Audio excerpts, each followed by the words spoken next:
바리케이트를 쳐야 합니다. 언론 양심의 역사를 이어갈 언론의 바리케이트를 칠 때다. YTN 해직 기자 노정면의 뉴스바.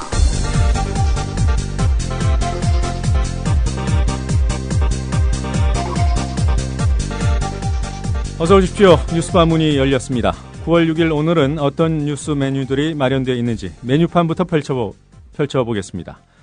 새누리당은 이석기 의원 체포동의안이 처리되자마자 자격심사안과 징계안을 추진하자고 요구하는 한편 야권연대와 참여정부 때의 이석기 의원 사면 문제 등을 부각하며 민주당을 압박하고 있습니다. 과연 칼끝이 이제 민주당을 향하는 것인지 국회 윤리특위 민주당 간사인 박범계 의원 연결해서 현재 민주당이 처한 상황 짚어보겠습니다. 원전 비리로 확인된 부실한 원전 정책의 당연한 결과일까요? 국내 원전에서 잇따라 심각한 수준의 사고가 일어나고 있습니다. 그런데도 당국은 별 문제가 없다는 입장입니다. 환경운동연합 에너지기후팀 양이원영 처장과 함께 알아보겠습니다. 돈보다 사람에 초점을 맞춘 경제비평 선대인의 대인경제가 여러분을 기다리고 있습니다.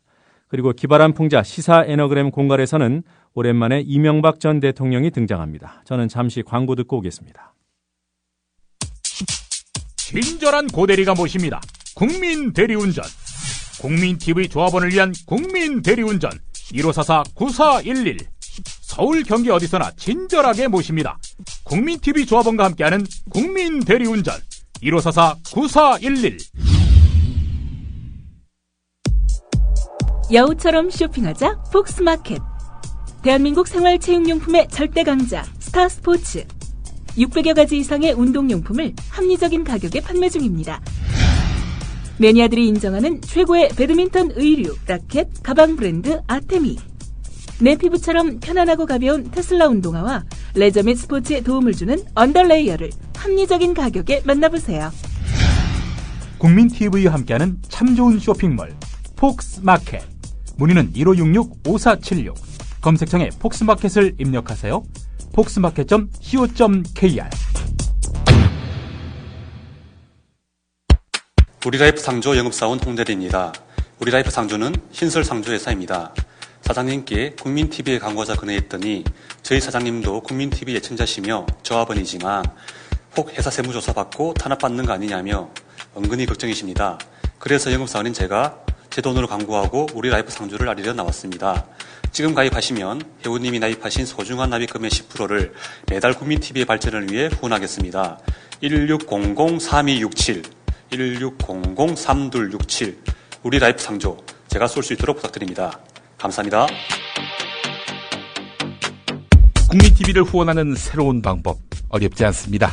우리라이프 상조를 찾아주세요.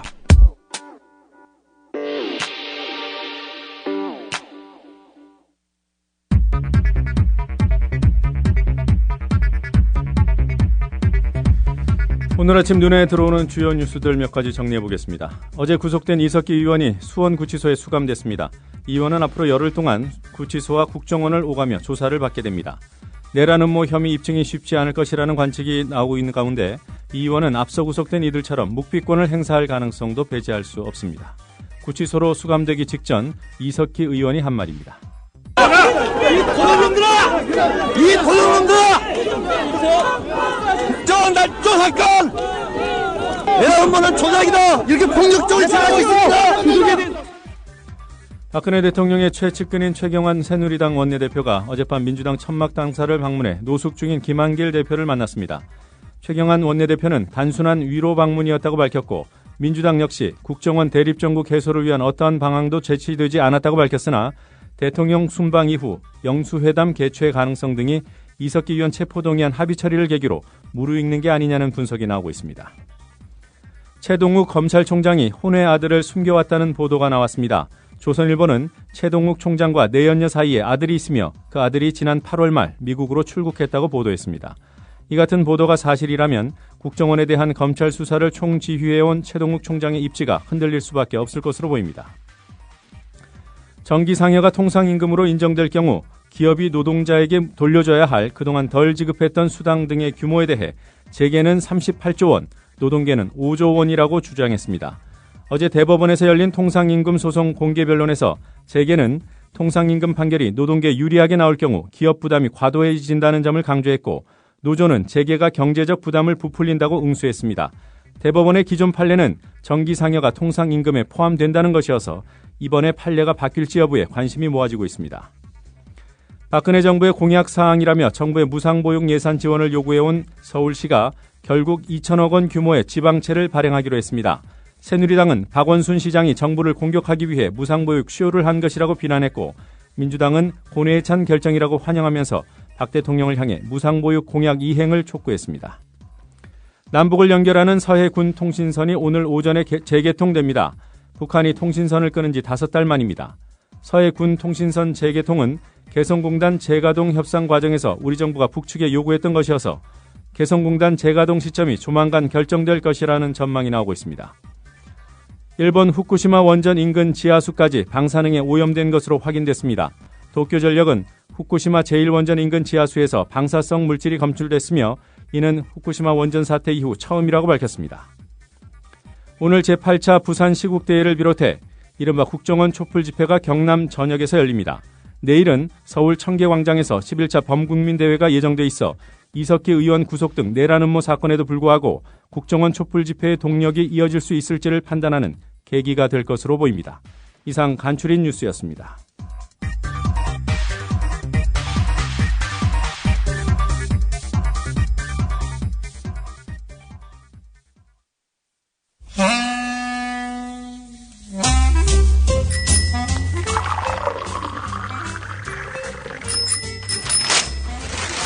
아침 신문 귀로 읽으세요. 김용민의 조간 브리핑. 네, 귀로 읽는 조간 브리핑. 오늘 아침 신문들은 어떤 뉴스에 주목하고 있는지 김용민 PD와 함께 살펴보도록 하겠습니다. 제 앞에서 뉴스바 PD 진행을 하고 계신 김용민 PD께 말을 건네보죠. 네. 김 PD님 오늘도 수고가 많으십니다. 감사합니다. 고맙습니다. 예. 오늘 소개해 주실 첫 기사는 뭐죠? 앞서 간추린 뉴스에서 말씀해 주신 내용 가운데 하나입니다. 조선일보가 오늘 일면 사이드 톱으로 최동욱 검찰총장 혼외 아들 숨겼다. 그러니까 이제 결혼한 분 사이에서 낳은 자녀 말고 결혼하지 않은 불륜의 관계를 맺었다. 이렇게 봐야 되겠죠. 네. 예. 불륜의 관계를 맺은 여성과의 사이에서 자녀를 또 뒀다. 이런 내용입니다. 10여 년간 한 여성과 혼외 관계를 유지하면서 이 여성과의 사이에서 아들을 얻은 사실을 최동욱 검찰총장이 숨겨온 것으로 밝혀졌다. 네. 밝혀졌다라는 거는 본인들이 이제 확인했다는 내용 아니겠습니까? 저 그래서 이제 이거 어디서 얻은 정보인가 여기에 좀 관심을 가졌는데 출처는 본인들입니다. 조선일보입니다. 취재 결과, 조선일보 취재 결과 드러났다 이렇게 나와 있는데요. 청와대 인사검증과 국회 인사청문회를 앞두고 부인과의 사이에서 일열을 두고 있다라고 밝혔는데 본지 취재 결과 최동욱 총장은 대검찰청 마약과장으로 근무하던 2002년 7월에 한 여성과의 사이에서 아들을 낳았다. 최동욱 총장과 이 여성 주변에는 최동욱 총장이 부산지검 동부지청 부장검사로 근무하던 1999년 무렵 이 여성과 처음 만났다고 알려져 있다. 네. 검찰 관계자는 어젯밤 본지에 전화를 걸어와 최동욱 총장은 그런 사실이 전혀 없다고 한다라고 전했다. 이렇게 돼 있습니다. 사실 최동욱 총장이 검찰총장 후보자가 된 데에는 다른 경쟁자들에 비해서 재산이 상대적으로 적고 또 네. 본인 자녀의 병역 문제가 없다는 점이 장점으로 작용했는데요. 야당 의원들도 파도 미담만 나오더라. 인사청문회가 아니라 칭찬회 같다라면서 최동욱 총장을 감싸기도 했는데요. 자, 조선일보는 이에 대해서 그러나 최동욱 총장은 검찰총장 후보자로서 치명적인 결격 사유가 될 수 있는 혼외 자녀 문제를 숨기고 국민을 속였다는 비판을 피할 수 없게 됐다. 이렇게 말하고 있습니다. 네. 글쎄요, 근거가 없다고 말씀하셨잖아요. 예. 이게 참 다른 건 몰라도 최동욱 검찰총장과 국정원에 네. 대한 검찰 수사, 예. 이 관계, 이 기사와의 관계, 뭐 이렇게 뭐 미리 예단할 수는 없겠습니다만. 여기 기사에는 국정원의 기억자도 안 나옵니다. 네, 예. 뭔가 그 수사가 아무래도 뭐 이 사건 수사를 총지휘해온 검찰총장이니까 네. 그 사건 수사에도 영향을 미치지 않을까요? 예, 뭐 그런 정도로만 말씀을 하시는데 과연 이 출처가 어디였을까? 아니 국회의원도 찾지 못하는 이 사안을 어떻게 조선일보 기자가 알아냈을까? 전 여기에 관심이 많습니다. 네. 이 관심 갖는 거는 잘못된 건 아니죠. 네, 뭐 이제 합리적인 의심이라고 하지 않습니까? 그렇습니다. 네, 그러나 아니, 이런 그 은밀한 문제를 개인의 은밀한 문제 물론 공직자로서 이 과연 그 합당한 처신이었는지와 관련해서는 차치하고서라도 이 기자가 이 정보를 어디서 얻었을까? 여기에 관심을 갖지 않는다는 것은 무리입니다. 우리가 단순히 이 혼외 아들을 숨겼다 이 부분에만 관심을 갖고 주목하다가 중요한 본질을 놓쳐서는 안 되는 거 아닌가 이런 생각도 해봅니다. 네. 자, 아마 오늘 최동욱 총장의 이런 혼외 아들 숨겼다 이 내용과 맞물려서 조선일보가 어떤 경로로 이 정보를 얻었는지 이게 또 관심이고요. 최동욱 총장은 일단 전혀 그런 사실이 없다라고 말을 했거든요. 정말 그런 사실이 없는데 조선일보가 억측을 했다든지 오보를 했다든지 뭐 이런 상황이다. 그러면 뭐 조선일보는 어마어마한 그런 또 책임을 또 져야 되겠죠. 지난번에 또 조선일보하고 최동욱 총장이 충돌한 일이 있었죠. 네. 뭐 경찰이 이제 그 말하자면은 그 CCTV에 노출된 이런 국정원 관련 수사 과정을 검찰이 이 말하자면은 짜깁기 해가지고 진실을 오도했다. 이런 식으로 이제 조선일보가 보도한 것에 대해서 최동욱 총장이 발끈하고 나섰었는데요. 자, 최동욱 총장을 정면으로 겨냥한 이 기사의 파장 어마어마할 것 같습니다. 조선일보는 이 정보를 어디서 얻었는지 이걸 분명하게 밝혀야 하지 않겠는가 저는 이렇게 생각합니다. 네, 뭐 기사에 나와 있는 여러 가지 사실관계들이 매우 구체적이어서 예. 오보라고 보기에는 좀 일단은 힘들 것 같고요. 예. 다만 최 총장의 입장이 이 간접적으로 전원 형태로 기사에 담겨 있어서 총장의 직접적인 입장 표명을 들어보고 그리고 또 지금 말씀하신 이 기사의 출처가 어디인지 이 부분도 확인을 해봐야 될 것 같습니다. 네, 어마어마한 또 파장이 있을 것 같습니다. 예. 만약에 박근혜 대통령은 이 최동욱 총장을 어떻게 할까요? 이것도 또 관심입니다. 아니 어떻게 이럴 수가 있습니까? 이러면서 국정원 수사 한창 진행하고 있는 최동욱 총장을 낙마시킬지, 경질할지. 대통령이 경질한다고 또 경질되는 사안은 또 아니죠. 근데 뭐 이 정도 사실이 네. 뭐 배경이 어땠든지 여부와 무관하게 예. 사실로 드러난다면 예. 통상 우리 네. 일반 그 시민들의 그 상식에 비춰 보면은 예. 뭐 사퇴하지 않겠습니까? 사퇴한다.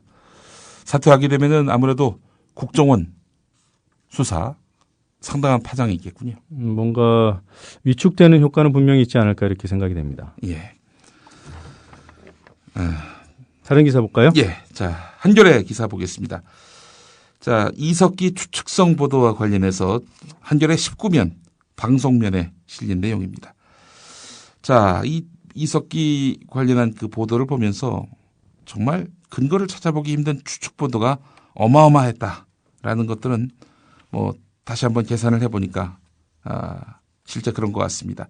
몇몇 언론은 이석기 의원 집에서 발견된 현금에 러시아 화폐가 나왔다는 사실을 전하면서 특히 루블화가 포함된 점에 국정원은 주목하고 있다 이렇게 보도를 해서 루블화가 북한과 관련된 공작금일 가능성이 있다는 점을 시사했습니다. 네.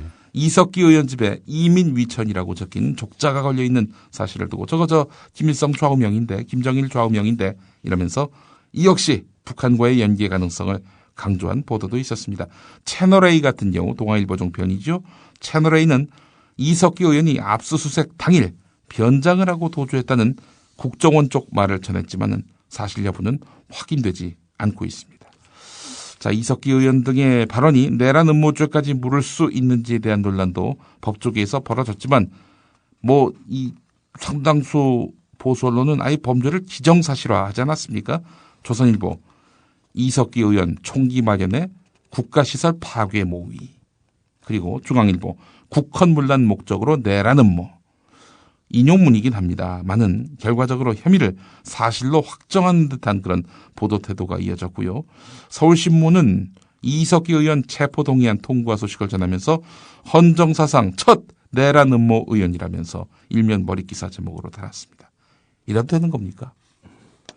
한국신문협회의 신문윤리 강령 및 실천 요강에는 유죄가 확정되기 전에 형사사건 피의자 그리고 피고인의 인권을 존중하고 피의자 및 피고인은 무죄로 추정된다는 점을 유의해야 한다라고 밝히고 있는데요.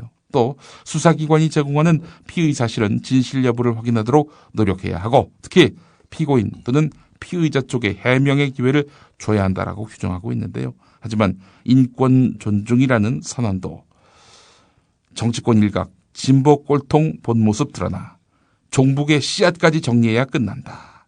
이 동아일보 제목입니다. 네. 문화일보는 종북 괴물 이런 식의 표현 앞에서 이 인권은 무색해지고 말았습니다. 자, 반면에 국정원이 공기의 수사를 벌이게 된 계기나 시점에 대해서는 합리적 의심을 던진 언론은 많지 않았다는 게 오늘 한겨레 기사의 주요 내용입니다. 네, 역사 교과서 관련 기사들이 또 많이 보이는군요. 그렇습니다. 자, 우편향 왜곡 논란을 빚고 있는 교학사 고등학교 한국사 교과서에 표절 의혹까지 제기됐습니다. 위키백과라고 있지 않습니까? 위키백과. 네. 인터넷에 있는 일종의 사전과도 같은 건데. 그런 네티즌들이 이렇게 정보들을 쌓아서 만들어 놓는 거 아닌가요? 그렇습니다. 이게 사실 공식적인 사전이라고 말할 수는 없죠. 네. 사전으로서의 권위는 조금 떨어지는 건 분명해 보입니다. 그런데 이 교과서가 위키거를 퍼왔다면은 이거 좀 심각한 거죠. 예. 자, 김성수와 관련한 언급 이 부분이 문제입니다. 292쪽에 나와 있는 내용인데 한 10문장 정도가 흡사하다는 겁니다. 1940년 8월 10일 일제가 동아일보를 강제 폐간하자 김성수는 고향으로 돌아가 1945년 8.15 광복대까지 칩거 은거하였다. 1941년 태평양 전쟁 이후 일제로부터 창씨 개명을 강요당하였으나 거절하였다. 또한 일제가 주는 자귀 역시 거절했다. 김성수에게 상당히 유리한 내용인데 지금 읽으신 게 위키백과 내용이죠? 위키백과의 내용입니다. 자, 그렇다면 교학사 교과서에는 어떻게 나왔느냐? 앞서 제가 이야기한 부분을 잘 떠올리시면서 들어보십시오. 1940년 8월 일제가 동아일보를 강제 폐간시키자 사주인 김성수는 고향으로 돌아가 광복대까지 은거하였다. 일제로부터 창씨 개명을 강요당하였으나 거절하였고 일제가 주는 자귀도 거절하였다. 우리 이렇게 한번 해보시죠. 예. 제가 위키백과를 읽을 테니까 예. 김 PD께서는 교과서 내용을 한번 읽어보시죠. 알겠습니다. 자, 시작. 1940년 8월 10일 일제가 동아일보를 강제 폐간시키자 김성수는 고향으로 돌아가 1945년 8.15 광복대까지 은거하였다. 예. 일제로부터 창씨 개명을 강요당하였으나 거절하였다. 또한 일제가 주는 자기 역시 거절하였다. 네. 이거 야, 참 이거 참 이게 표절이 아니라면은 대한민국의 표절은 없죠. 예.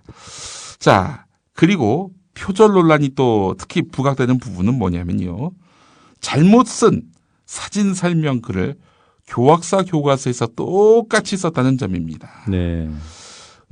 이 1943년 8월 5일자 매일신보 사설란에 인천 김성수 명의로 게재된 글, 이 글을 보면은 말하자면은 그 김성수의 친일 발언이 나오는데 네.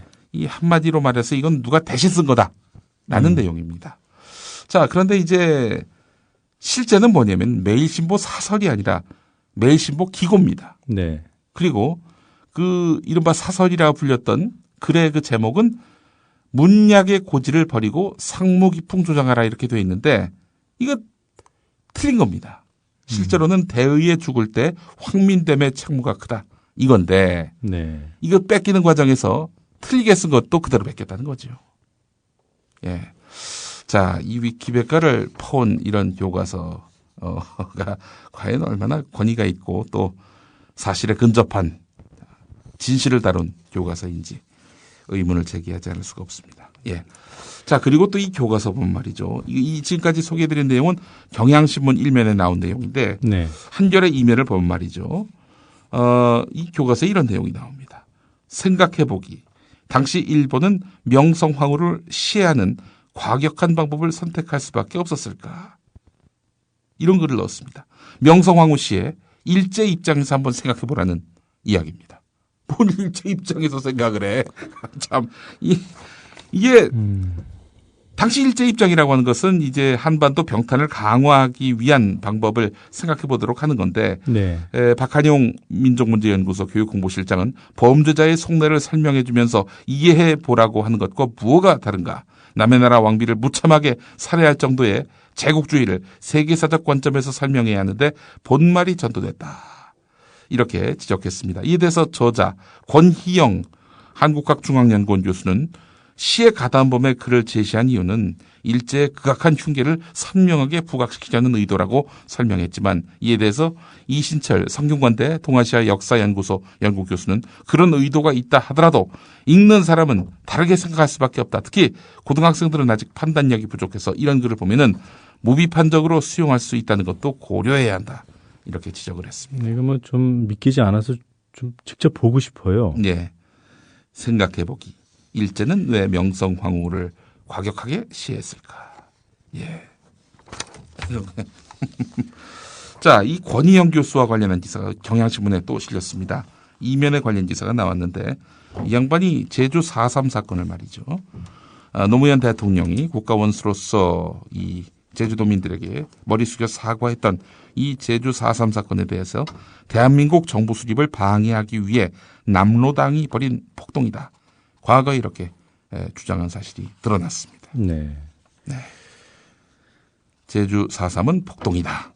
이런 교과서, 교과서 내용에 이게 실렸다는 것이 아니라 과거에 이런 말을 했다는 것이요. 권희영 교수가. 이런 역사인식을 갖고 있는 분이 만든 교과서, 역사 교과서. 이걸 우리 아이들이 보게 된다. 걱정됩니다. 네. 오랜만에 안철수 의원 관련 기사가 나와 있습니다. 네. 안철수 의원 관련한 기사인데요. 최근에 측근들에게 신당 창당 전에 안랩, 안철수 연구소 주식 전부를 정리하겠다라는 입장을 밝힌 것으로 알려졌습니다. 네. 자, 독자적인 정치 행보 뒤에 나선 뒤어서 자신의 행보에 따라서 오르락 내리락하는 주가에 아무래도 부담을 느낀 것 같다라는 그런 평가인데요. 네, 주식 규모가 236만 주, 좀 1,711억 원대 이렇게 평가가 되고 있군요. 예, 그렇습니다. 236만 주, 국회 공보 기준으로 1,711억 규모를 보유하고 있다라고 되어 있는데 국민일보와의 통화에서 안 의원 핵심 인사가 이런 말을 했습니다. 안 의원이 안랩 주가와 관련한 주변의 지적에 공감하고 있다. 창당 전에는 정리하겠다는 뜻을 이렇게 내비쳤다. 그러나 전략 매각 후 사회 환원 여부에 대해서는 고민하고 있는 것으로 안다. 이렇게 말했다고 합니다. 또 다른 관계자도 안 의원이 스스로 일군 회사인데 쉽게 결정을 내리기 힘들 것이다 라면서도 하지만 정치인이 된 이상 주식 매각은 자연스러운 수순이다 이렇게 말을 했다고 하는데요. 자, 이 같은 결정의 배경에는 앞서 말씀드린 대로 그의 정치적 행보에 따라서 주가가 오르락 내리락 하니까 말이죠. 이래저래 참 보기 그랬다 이런 거지요. 네. 자, 하여간 오늘 이 보도와 관련해서도 상당한 또 주식에 영향이 있지 않겠는가 또 이렇게 전망이 됩니다. 네. 한겨레 신문이 어제 이어서 오늘도 서울 무상보육 문제를 다뤘군요. 예, 그렇습니다. 자, 서울의 보육 예산 현재 중앙정부가 얼마나 지원하고 또 서울시가 얼마만큼 또 분담하고 있는지 아시는 분들은 아실 텐데요. 2대 8입니다. 그러니까 중앙정부가 20% 부담하고 서울시가 무려 80%를 부담합니다. 잠시 후에 이제 또 들으실 뉴스의 재구성에는요. 박근혜 대통령이 당선인 시절에 5대5도 좀 너무 지자체에게 큰 부담을 드리는 겁니다. 네. 그 이상을 우리가 부담하겠습니다. 최소한 5 이상 자기들이 담당하겠다. 이렇게 이야기를 했는데 지금 현재 서울시에 대해서는 2만 부담하고 있습니다. 박원순 시장이 어제 그 기자회견에서 그런 말을 했습니다. 뭐 많이 바라지 않는다. 딱 4만 더 부담해달라. 지금 20%에서 40%만 중앙정부가 부담해달라 이런 요청인데 새누리당의 반응이 어떤지 일단 잠깐 들어보시죠. 기가 막힙니다. 자, 이 새누리당의 반응을 들어보시라 이런 말씀을 드렸는데 새누리당이 박원순 서울시장에 대한 이런 색깔론 너무나 무책임하고 허황된 것들이 많아가지고 오늘 한국일보가 8면에서 지적했습니다. 그 박원순 서울시장이 통합진보당의 근거단체인 민주노총에 예산을 대폭 들여서 지원한다는 것, 뭐 이 부분에 대해서 이제 지금 계속해서 지적하고 있는데요. 자, 그러면서 보육비 지원은 9월에 파산된다고 주장하면서 좌익 노조인 민노총에 대한 예산 지원을 대폭 증가시킨 것, 이것은 박원순 시장의 시정이 좌편향적임을 증명하는 것이다 이렇게 말을 했는데 그 이제 알고 봤더니 민노총은 합법적인 노동단체인데다가 대다수 광역단체가 민노총과 한국노총에게 근로복지 기준법에 근거해서 오래전부터 예산을 지원해오고 있습니다. 또 네. 한국노총이 훨씬 더 많이 받아가요. 민주노총보다도. 네. 자, 그럼에도 불구하고 민노총만 밖에 특혜 이렇게 지원하고 있는 것이냐 새누리당이 이제 오도하고 있다는 거죠. 그리고 민주노총 자꾸 통합진보당하고 연관 짓는데 지난 총선을 이제 앞두고 통합진보당 안에서 비례대표 부정경선이 이제 있었다. 뭐 이런 이제 문제점들이 계속 총선 이후에 불거지지 않았습니까? 이 과정에서 민주노총은 통합진보당에 대한 지지를 철회했습니다. 네. 근데 지금 이 상황에서 민주노총과 통합진보당을 연결시켜서 최근에 이석기 의원 파장을 말하자면 박원순에게 뒤집어 씌워가지고 자기들에게 정치적으로 유리하게 그 국면을 만들겠다라는 의도 아닙니까? 지금 뭐 전방위적으로 그러는 것 같아요. 민주당과 야권 연대뿐만 아니라 예. 또 참여정부 시절 이석기 의원이 이제 사면된 부분도 뭐 문재인 후보도 책임이 있다 뭐 이런 주장도 하고 있고요. 예. 이번에 이제 박원순 시장까지 통진당하고 엮어보려는 그런 예. 의도가 보이는군요. 또 용산 역세권 개발 사업 백지화를 걸어서 박원순 시장에게 공세를 퍼붓고 있는데요. 이해운 최고위원이 말이죠.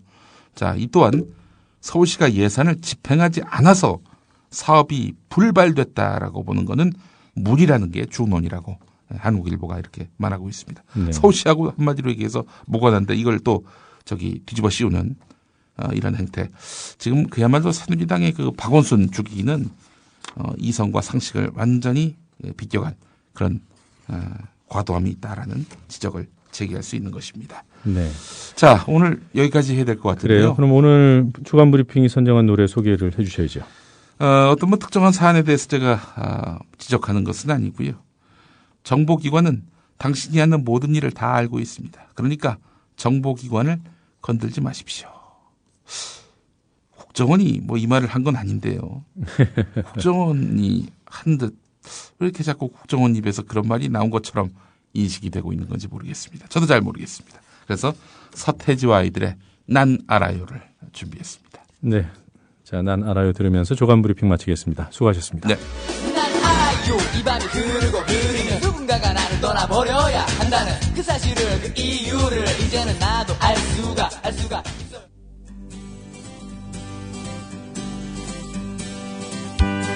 막간 퀴즈입니다. 제명될 때까지 정부에 대한 각종 자료 요구권을 계속 가지게 될 것이고 이석기 본인에 대한 세비 지급과 보좌진들에 대한 월급 등 막대한 국고 낭비도 계속될 것이어서 이런 말을 한 심재철 새누리당 의원이 어제 김현 민주당 의원에게 가방을 보여주라고 말을 했습니다. 그 가방에 이것이 있을지 모른다며 말입니다.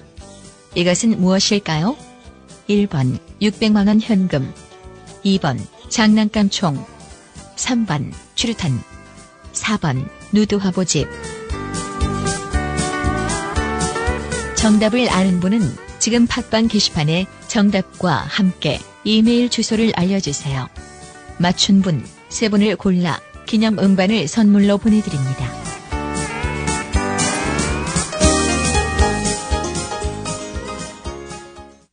돌발 영상을 보실 때마다 그 뒤에 숨은 제작자가 궁금하지는 않으셨습니까? 돌발 영상 노종면 PD. 자, 국보 1호 숭례문의 붕괴 가능성이 시간이 갈수록 더 커지고 있습니다. 현장 상황을 좀 정리를 해주셔야겠어요.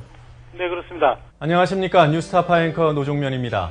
3년 5개월 만에 스튜디오 아닌 스튜디오에 앉아 카메라를 바라봅니다. 지금 여러분께서는 YTN 해직 기자 노종면이 진행하는 노종면의 뉴스바를 듣고 계십니다. 노종면의 뉴스바는 매일 아침 7시부터 9시까지 국민TV 라디오로 방송됩니다. Images showing 那鉴于当前叙利亚局势， 국제뉴스 한반도 정세를 한눈에 황준호의 월드 리뷰.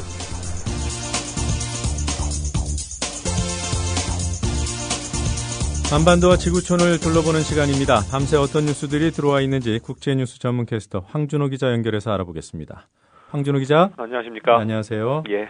러시아에서 G20 정상회의가 개막됐군요. 세계 인구의 3분의 1을 아우르는 G20 정상회의가 러시아의 제2도시 상트페테르부르크에서 공식 개막했습니다. G20 회의는 2008년 글로벌 금융위기를 계기로 시작된 거기 때문에 기본적으로 경제 문제를 협의하는 회의체인데요. 의장국인 러시아의 푸틴 대통령이 시리아 문제를 의제에 포함시키자라고 전격 제안했습니다. 아무래도 국제사회의 최대 현안이니까 피해갈 수 없는 주제가 됐습니다. 그래서 시리아 문제가 사실상 G20 회의를 삼켜버렸다라는 평가도 있습니다. 미국은 시리아 공습을 추진하고 있고 반대로 러시아는 시리아 정부군을 지지하면서 군사 개입에 강하게 반대하고 있어서 두 진영이 치열한 외교전을 벌일 것으로 예상되고 있습니다. 네. 푸틴 대통령 공습에 반대하는 이유는 뭐죠? 러시아는 기본적으로 시리아 정부군이 화학무기를 쓴 증거가 없다는 입장입니다. 푸틴은 AP통신 인터뷰에서 시리아 정부군이 우세한 상황인데 화학무기를 사용했다는 것은 터무니없는 주장이다라고 하면서 화학무기 사용과 관련한 모든 증거를 유엔에 제출해야 된다고 말했습니다. 그러면서 시리아 정부가 만약에 화학무기를 사용한 사실이 확인된다면 러시아도 군사공격을 배제하지 않을 거다라고 했는데요. 이거는 화학무기를 쓴 사실을 객관적으로 입증할 수 없다라는 자신감이 배어있는 그런 말이었습니다. 또 푸틴은 유엔 승인 없는 군사공격은 국제법 위반이고 미국이 유엔 승인 없이 공격을 하면 시리아에 미사일 수출을 재개할 수도 있다라고 위협했습니다. 러시아는 시리아에 해군 기지를 두고 있고 중동의 중요한 거점으로 이 시리아라는 나라를 여기고 있기 때문에 이 문제에 있어서만큼은 분명한 입장을 그동안 보여왔습니다. 네. 다른 그 G20 참가국들 입장은 어떻습니까? 미국한테 아주 불리한 형세입니다. 미국이 이런 군사공격을 준비할 때면은 그동안은 서방 국가들이 대체로 도와주는 편이었는데 이 시리아 공습에 있어서만큼은 영국하고 독일은 이미 발을 뺐고요. 유일하게 프랑스만 미국하고 함께 행동하겠다라는 뜻을 보이고 있습니다. 그리고 반기문 유엔 사무총장도 이미 미국의 공습은 불법이라고 규정했고요. 또 어제는 프란치스코 교황도 G20 정상들이 시리아 국민을 위해서 군사적인 방식을 제외하고 대화와 협상을 통해서 분쟁을 종식할 수 있는 방법을 찾아달라라고 주문했습니다. 그리고 중국은 당연히 러시아 편을 들고 있고요. 한국하고 일본만 지금 미국을 지지한다라고 공개적으로 밝혔는데 그렇지만 공격에 동참하는 문제에 있어서만큼은 전혀 말을 하지 않고 있습니다. 네. 그 시리아 문제와 전혀 무관한 건 아닙니다만 자투리 소식이 하나 있군요. 예, 2008년 오바마 대통령하고 대선에서 맞붙었던 존 맥케인 상원의원이 의회 청문회 중에 스마트폰으로 포커를 치는 모습이 카메라에 포착돼서 망신을 당했습니다. 네. 맥케인 상원의원은 오바마 대통령의 정적이면서도 이번에 오바마의 시리아 군사 개입에는 적극적으로 지지하고 있는데요. 이 시리아 문제를 논의하는 중요한 청문회인데 딴짓을 하다가 걸렸던 겁니다. 그렇지만 맥케인은 대수롭지 않다라는 반응을 보였는데 트위터에다가 자기가 들켰는데 최악의 사실은 내가 돈을 잃었다는 거다라는 거 썼습니다. 네. 지난 4월에 심재철 의원이 스마트폰으로 누드 사진을 보다 걸렸을 때는 선정성을 살펴보려고 했다라는 해명을 했었는데요. 이번에 맥케인 의원의 반응이 좀 더 솔직한 것 같습니다. 네, 칠레 얘기 좀 해보겠습니다. 칠레 사법부가 40년 만에 반성문을 썼다고 하는군요. 칠레 판사들이 군사 쿠데타 40주년을 앞두고 피노체트 독재 시대에 사법부가 저지른 잘못을 뒤늦게나마 사과했습니다. 네. 전국 판사협회가 국가폭력의 희생자들과 칠레 사회의 용서를 구할 때가 왔다라는 성명을 발표했습니다. 그러면서 당시 사법부, 특히 대법원이 기본적인 인권 지킴이로서의 역할을 뿐만 아니라 국가폭력 희생자 보호 모두에 실패한 점이 명확하게 언급되고 인식돼야 된다라고 말했습니다. 칠레 법원은 피노체트 시대에 국가에 의해서 납치 살해됐던 가족과 친척들을 찾아달라라는 신청 5천여 건을 모두 기각했던 적이 있습니다. 네. 당시 주로 정보가 없다라는 이유를 댔었고 그게 결과적으로 군사 독재를 도왔다라는 비판을 받아왔습니다. 네. 그 칠레 과거사 청산 문제 여전히 많이 남아 있군요. 예, 피노체트는 1973년 9월 11일에 쿠데타를 일으켜서 칠레의 첫 사회주의 정권 아엔데 정부를 무너뜨렸었습니다. 1990년 물러날 때까지 17년 동안 3,200명을 죽이고 3만 8천여 명을 고문한 것으로 알려져 있습니다. 그 후로 피노체트를 심판하라라는 고소고발이 계속되어 왔지만 피노체트가 2006년 숨질 때까지 독재자에 대한 처벌은 이루어지지 않았습니다. 그러면서 그 사이에 중도좌파 정당이 집권하는 시기에 어느 정도 과거사 청산이 이루어지기는 했었는데요. 그래도 여전히 미진하다는 평가를 받고 있습니다. 과거 피노체트를 지지했던 보수우파 정당의 대표가 최근에 용서를 구한다라고 하면서 당에 과오를 사과한 적이 있었는데요. 그런 분위기에 발맞춰서 이번에 판사들이 참여가 나온 거라고 영국의 BBC 방송이 풀이했습니다. 네, 이 쿠데타 40주년 앞두고 대규모 시위가 열린다고 들었는데요. 요구사항이 뭡니까? 칠레 독재 유산 청산은 크게 두 줄기로 되고 있습니다. 네. 첫 번째는 인권 탄압에 대한 진상조사, 처벌, 보상 이런 흐름이 하나 있고요. 또 두 번째는 독재 정권이 심어놓은 사회경제 시스템을 바꾸는 문제인데요. 특히 교육 시스템의 개혁이 가장 큰 화두입니다. 피노체트 정권의 교육 정책으로 공립학교가 몰락하고 또 빈부간 교육 격차 이런 것들이 커졌기 때문에 이제는 공교육 투자를 늘리고 무상교육도 확대해야 된다라는 주장입니다. 2010년부터 이 문제로 학생들의 시위가 크게 있었는데요. 이번에 쿠데타 40주년 시위의 주제도 주로 이 시장 중심의 교육제도를 개혁하라 이런 요구를 하고 있습니다. 칠레에서는 11월에 대선이 있는데요. 좌파연합의 바첼레트 후보는 독재 잔재를 청산하겠다라고 하면서 대학 무상교육을 늘리고 또 법인세를 늘리겠다 이런 공약을 하고 있습니다. 이 바첼레트라는 사람은 피노체트 정권과 싸웠던 사람의 딸인데요. 한번 대통령을 했다가 이번에 다시 도전하고 있습니다.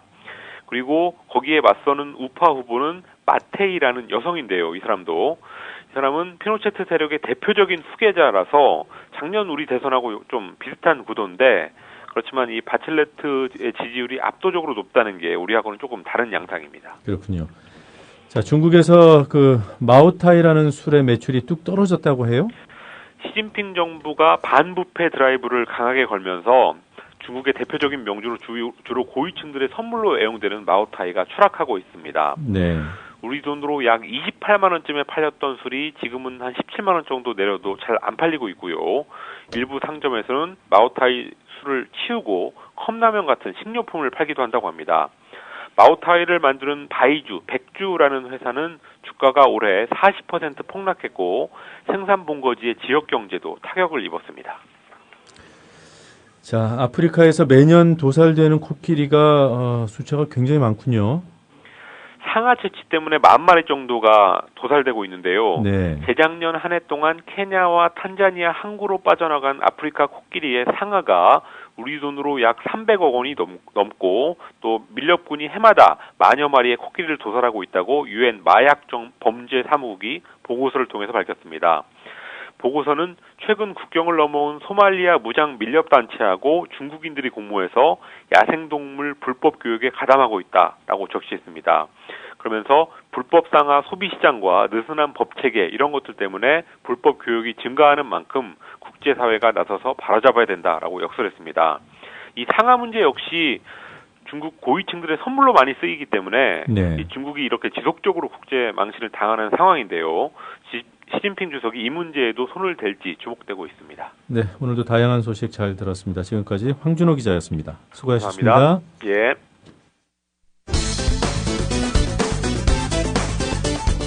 무상보육. 박근혜 정부는 더 부담할 수 없다는 입장이지요. 그런데 작년 이맘때 무슨 일이 있었을까요? 새누리당 박근혜 후보는 정부의 무상보육 폐지 방침을 비판했고, 새누리당 박근혜 후보는 정부가 2살 이하 유아에 대한 전면 무상보육 정책을 폐기한 데 대해 받아들일 수 없다고 밝혔습니다. 박 후보는 총선에서 약속한 대로 지켜져야 한다면서 전면 무상보육 지원 법안이 국회 법사위와 본회의 통과만을 남겨둔 만큼 정부와 타협하지 않고 국회에서 처리하겠다는 것입니다. 취임식에서도 그 의지는 달라지지 않았습니다. 새 정부는 보육원 비용과 양육 비용을 지원하는 무상보육 대상을 모레부터 만 5세 이하로 확대합니다. 아이를 낳고 기르는 것이 진정한 축복이 될 때 국민 행복 시대는 만들어지는 것입니다. 당선인 시절에는 이런 말도 했네요. 박근혜 대통령 당선인이 보육 사업은 중앙정부가 책임지는 게 맞다고 말했습니다. 시도지사들이 5세 이하 무상보육에 따른 재정 부담을 걱정하자 박 당선인은 보육사업과 같은 전국 단위의 사업은 중앙정부가 책임지는 게 맞다면서 지방의 부담을 더는 방향을 찾아보겠다고 말했습니다. 중앙과 지방이 절반씩 부담하는 현재 방식대로 하면 지방정부가 1조 원 정도를 추가로 부담해야 하는데 중앙정부가 더 부담하는 방안을 찾겠다는 겁니다. 그래서 전국에 어디에 살든 그 국민들이 희망을 가질 수가 있고 자신의 미래에 대해서 그리고 노력한 만큼 그 행복과 보람을 거둘 수 있는 그런 나라를 꼭 만들어야 되겠다는. 박원순 서울시장은 중단 위기에 몰린 무상보육 재정을 지방채 발행으로 확보하겠다고 밝혔습니다. 더 이상 수수방관하고 있는 중앙정부를 기다릴 수는 없었습니다. 서울시가 눈물을 흘리며 다시 한번 허리띠를 졸라매겠습니다. 하지만 임시 방편일 뿐 지방재정만으론 무상보육을 감당할 수 없다며 국회 법사위에 계류된 영유아 보육법 처리를 요청했습니다. 어머나, 작년에 국회에서 통과시키겠다고 박근혜 대통령이 약속했는데 아직도 통과가 안 됐다는 말? 80%는 어려우니 60%만 부담하게 해달라는 것입니다. 이것은 여야도 영유아 보육법을 개정하면서 만장일치로 합의한 내용입니다. 50% 이상은 기대조차 안 하고 40% 정도만이라도 부담해달라는 게 박원순 시장 부탁. 그러나 현재 정부는 20%만 담당하고 있는 정도. 새누리당 반응은 어떨까? 어제 하루 2번의 논평이 나왔는데 사과와 반성의 브리핑이었을까? 안녕하세요. 새누리당 대변인 민현주입니다. 박원순 시장은 안정적인 재원 확보 대책을 마련하지 못하고 무상보육을 볼모로 정치적 목적을 달성하려 한 것에 대해 먼저 사과해야 할 것입니다. 또한 중앙정부와 지방정부는 국민과 국가를 위해 협력하는 관계이지 책임을 떠넘기며 대립하는 관계가 아니라는 사실을 마음에 깊이 새기길 바랍니다. 5분 뒤 나온 김성태 새누리당 서울시당 위원장. 저희 당 논평에서 좀 중복이 될 수가 있습니다만은 이 사안이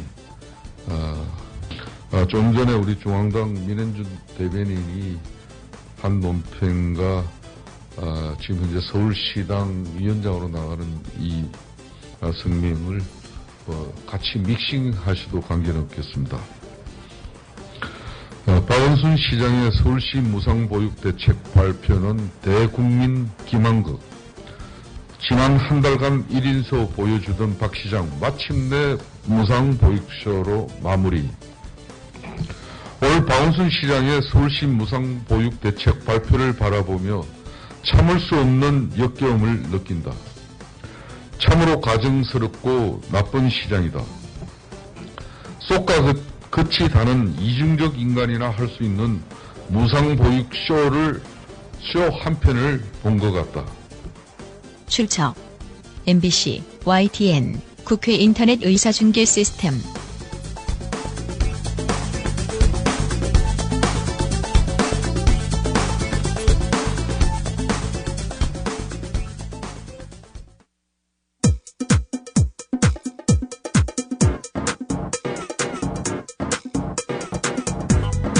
노정면의 뉴스바. 이제는 이슈 탐험입니다. 새누리당이 모처럼 잡은 전국 주도권을 놓지 않겠다는 뜻을 분명히 하고 있습니다. 이번에는 통합진보당 이석기 김재현 의원에 대한 자격심사 논의를 공언했습니다. 이석기 의원에 대해서는 별도의 징계안까지 추진할 태세입니다. 새누리당은 내친 김에 민주당의 야권연대의 책임을 묻고 참여정부 때의 이 의원 사면까지 거론하며 민주당을 압박하고 있습니다. 국회 윤리특위 민주당 간사인 박범계 의원 전화 연결돼 있습니다. 박 의원님 안녕하십니까? 네, 반갑습니다. 네. 자, 이석기 김재현 의원에 대한 자격심사에 민주당이 어떤 입장인지 좀 살펴보도록 하겠습니다. 우선 16일에 열기로 한 윤리특위요. 그 두 의원에 관련된 안건은 비례대표 경선 부정건입니까? 예, 그렇습니다. 그 건은 이미 그 검찰에서 무혐의 처분을 받은 게 아닌가요? 무혐의 처분은 죄송합니다. 제가 목소리가 좀 그렇습니다. 네. 국회 윤리특위에 여야가 이제 새누리당과 민주당이 공히 이석기 김재현 의원을 자격심사 청구를 한 이후에 네. 무혐의가 된 것으로 네. 저희들은 그렇게 봤고 당시 자격심사 청구를 할 당시에는 무혐의가 되지 않은 상태로 네. 저희들은 그렇게 파악을 해서 자격심사 청구를 했습니다. 근데 이제 그 뒤에 검찰에서 무혐의가 났기 때문에 네. 상당한 정도의 자격심사를 할 근거는 상실된 것이 사실이지만 네. 그렇다 하더라도 행정부인 검찰의 판단과 또 입법부인 국회의 자격심사 청구는 별도의 절차이기 때문에 네. 이 자격심사건이 당연히 소멸하지는 않고 그래서 심사를 하기는 해야 되는 사안입니다. 네, 절차적으로 당연 소멸은 아니기 때문에 심사를 그렇습니다. 해야 한다. 네. 그 여야가 16일 윤리특위 개최 합의했다 이 보도가 나온 것을 보면요, 일반인들은 민주당이 그 체포동의안 처리에 이어서 자격심사까지도 적극적인 것이 아닌가 이렇게 이해할 수 있습니다. 네네. 구체적인 여야 합의 내용이 뭐였습니까? 당초에 이제 이석기 의원에 대한 지금 소위 내란 음모 선동 등의 네. 이 수사가 있기 전에 이석기 김재현 의원의 자격심사 청구는 이미 5개월 전에 발의가 되고 국회 윤리특위에 접수가 된 사건이었습니다. 네. 그래서 이 수사가 있기 전에 여야 간사 간에 너무 이 사건이 접수된 지 오래되고 심사가 전혀 이루어지지 않은 점에 대해서 언론에 상당한 비판도 있었고 그래서 심사를 해야 되겠다라는 공감대가 있던 차에 네. 이런 수사가 이제 시작이 됐는데요. 이 수사에 떠밀려서 이 심사를 하겠다라는 그런 차원은 아니고 지금 국회 윤리특위에는 이석기 김재현 의원의 자격심사건 말고도 네. 징계심사건이 약 20여 건이 있습니다. 네. 그래서 이제 지금 그동안 다루지 못한 건들을 함께 징계심사건과 자격심사건을 함께 9월 16일 오전 11시 윤리특위에서 의안상정을 해서 네. 다루도록 그렇게 합의가 된 내용입니다. 다만 네. 여기서 9월 16일 회의에서 심사를 본격적으로 하지는 못하고요. 네. 이석기 김재현 의원의 자격심사건은 자격심사 소위원회에 회부하는 네. 안건까지 네. 그리고 나머지 징계심사건은 국회 윤리특위 징계심사위원회가 있습니다. 네. 징계심사 자문위원회라고 있습니다. 네, 네. 그 자문위원회에 회부하는 것까지 이렇게 처리하도록 지금 예정이 되어 있습니다. 네, 시점은 공교롭지만 이미 이 내란 음모 사건 터지기 전에 윤리특위 개최 필요성에 대해서는 여야가 공감하고 네, 있었다 그렇습니다. 이렇게 말씀하시는 거죠? 네네. 이 자격심사가 진행되면 어떤 의결을 국회가 할 수 있는 겁니까? 일단 이제 16일 전체 회의에서 자격심사는 그 자격심사 심사를 전문적으로 다룰 네. 심사소위원회가 있습니다. 자격심사소위원회. 네. 그 소위원회에 회부하고 네. 회부가 되면 별도로 자격심사소위원회 그 일정을 잡아야 됩니다. 그것은 하루로 끝날 수도 있고 며칠로 갈 수도 있고 또 네. 여러 가지 사실관계의 조사를 할 수도 있고요. 네. 그러한 조사 절차를 밟아서 거기서 어떤 일응의 판단을 하게 됩니다. 예를 들어서 자격심사 결과 자격이 문제가 있다, 네. 또는 문제가 없다 이런 일형의 판단을 하고 네. 그 판단을 기초로 해서 다시 전체 회의에 다시 돌려보냅니다. 그렇게 되면 전체 회의에서 그 자격심사 소위의 의견을 갖고 뭐 토론을 거쳐서 뭐 표결을 할 수도 있고요. 또는 뭐 여러 가지 그런 방법들이 있겠습니다. 그러니까 그 표결의 결과가 예를 들면 자격이 없다 이렇게 판단이 되면 뭐 제명을 한다는 것인지요? 전체 회의에서 저는 뭐 상식껏 적어도 지금 검찰에서 무혐의가 나왔기 때문에 네. 크게 두 가지입니다. 첫째는 이석희 김재현 의원의 부정경선과 관련해서는 본인들이 연루된 증거가 없다라는 겁니다. 네. 그래서 이 부분은 뭐 더 이상 여야 간의 논쟁의 대상이 안 된다고 보고요. 네. 문제는 이석희 김재현 의원은 연루가 되지 않았으나 적어도 통진당의 비례대표 부정경선이 있었던 건 사실입니다. 그 부분에 대한 유죄 판결들은 나오고 있습니다. 관계자들이. 네. 그랬을 때 이것이 이석희 김재현 의원의 소위 그 비례대표 당선에 영향을 미쳤는지 네. 이 부분은 별개의 논점일 것입니다. 그래서 새누리당은 이 부분을 주목을 하고 있는데 현재까지 제가 파악한 법원의 판결 내용들을 종합하고 또 통진당이 주장하는 내용들을 종합을 해보면 네. 이석기 의원이나 김재현 의원은 공이 적어도 이 부정경선의 내용을 다 인정을 한다 하더라도 당선에는 영향을 미치지 않은 것으로 저는 파악을 하고 있습니다.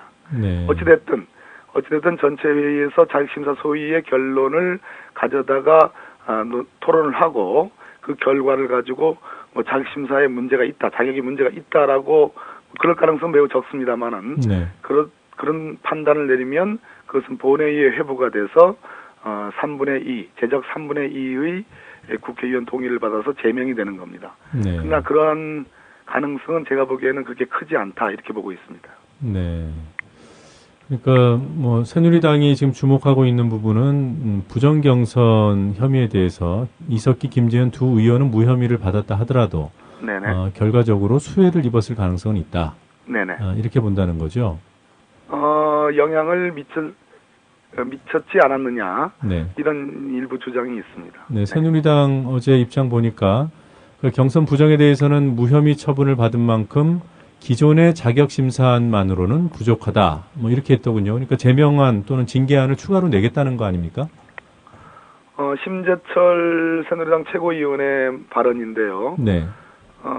대체로 지금 부정경선권으로 문제 삼기는 어렵지 않느냐라는 기류가 있는 것 같습니다. 새누리당 안에. 이미 이제 사안의 실체에 대해서 파악이 됐다는 얘기죠. 이제 그러다 보니까 지금 진행되고 있는 내란 음모, 선동, 뭐 고무 찬양 이 부분에 대한 것을 문제 삼아서 네. 징계 심사 청구를 하려는 움직임이 네. 저는 있다고 보고 있습니다. 그게 뭐 징계안이든 기존의 자격심사안이든 그 윤리특위에서 통과될 가능성은 만약에 새누리당이 밀어붙인다면 표결을 해서 통과될 가능성도 있습니까? 지금 진행되는 수사건은 그 이석기 의원이 의원직을 수행하는 임기 중에 지금 벌어진 일입니다. 네. 그랬을 때 자격심사 문제는 피선거권, 즉 의원 자격이 될 수 있느냐 없느냐의 시비거리가 문제가 될 때 제기할 수 있는 사유가 되고요. 네. 그렇기 때문에 지금 진행되는 수사로 자격심사 청구는 못할 겁니다. 그렇기 때문에 지금 징계심사를 청구하겠다는 그런 보도가 나오고 있거든요. 네. 그런데 이제 징계심사로 가게 되면 지금 현재 있는 부정경선으로 인한 자격심사건하고 사건의 성질이 다르지 않습니까? 네. 제명부터 다르죠. 네. 그 제명, 즉 죄명이 아니라 제명. 사건명이 다르지 않습니까? 네. 그리고 자격심사는 아까 말씀드렸듯이 자격심사 소위원회로 회부되는 절차가 있고 네. 또 징계심사는 국회 윤리심사 자문위원회에 회부되는 절차가 있습니다. 그래서 절차상으로도 다릅니다. 네. 그렇기 때문에 이것은 두 건을 설사 새누리당이 발의를 하더라도 두 건을 병합해서 심사할 수 있는 성질의 것이 아니고요. 문제는 징계심사를 청구를 할 경우 뭐 있지도 않은 지금 미래의 사실을 전제해 놓고 제가 민주당 간사로서 말씀드린다는 것은 참 뭐합니다. 지금까지 모든 기자분들의 제가 질문을 받으면서 이 부분은 있지도 않은 사건이기 때문에 뭐라고 제가 코멘트할 게 없다. 네. 이렇게 입장을 취해왔는데요. 대체로 그렇다 하더라도 뭐 이제 제가 보기에는 오늘 내일 징계심사 청구를 할 것으로 그런 움직임이 있습니다. 그렇다면은 지금 진행되는 수사, 어제 이제 구속영장이 발부가 됐는데 예. 수사를 좀 지켜봐야 되는 거 아니냐 하는 것이 제 개인적인 그런 판단이고 입장입니다. 민주당의 공식 입장은 아니고요.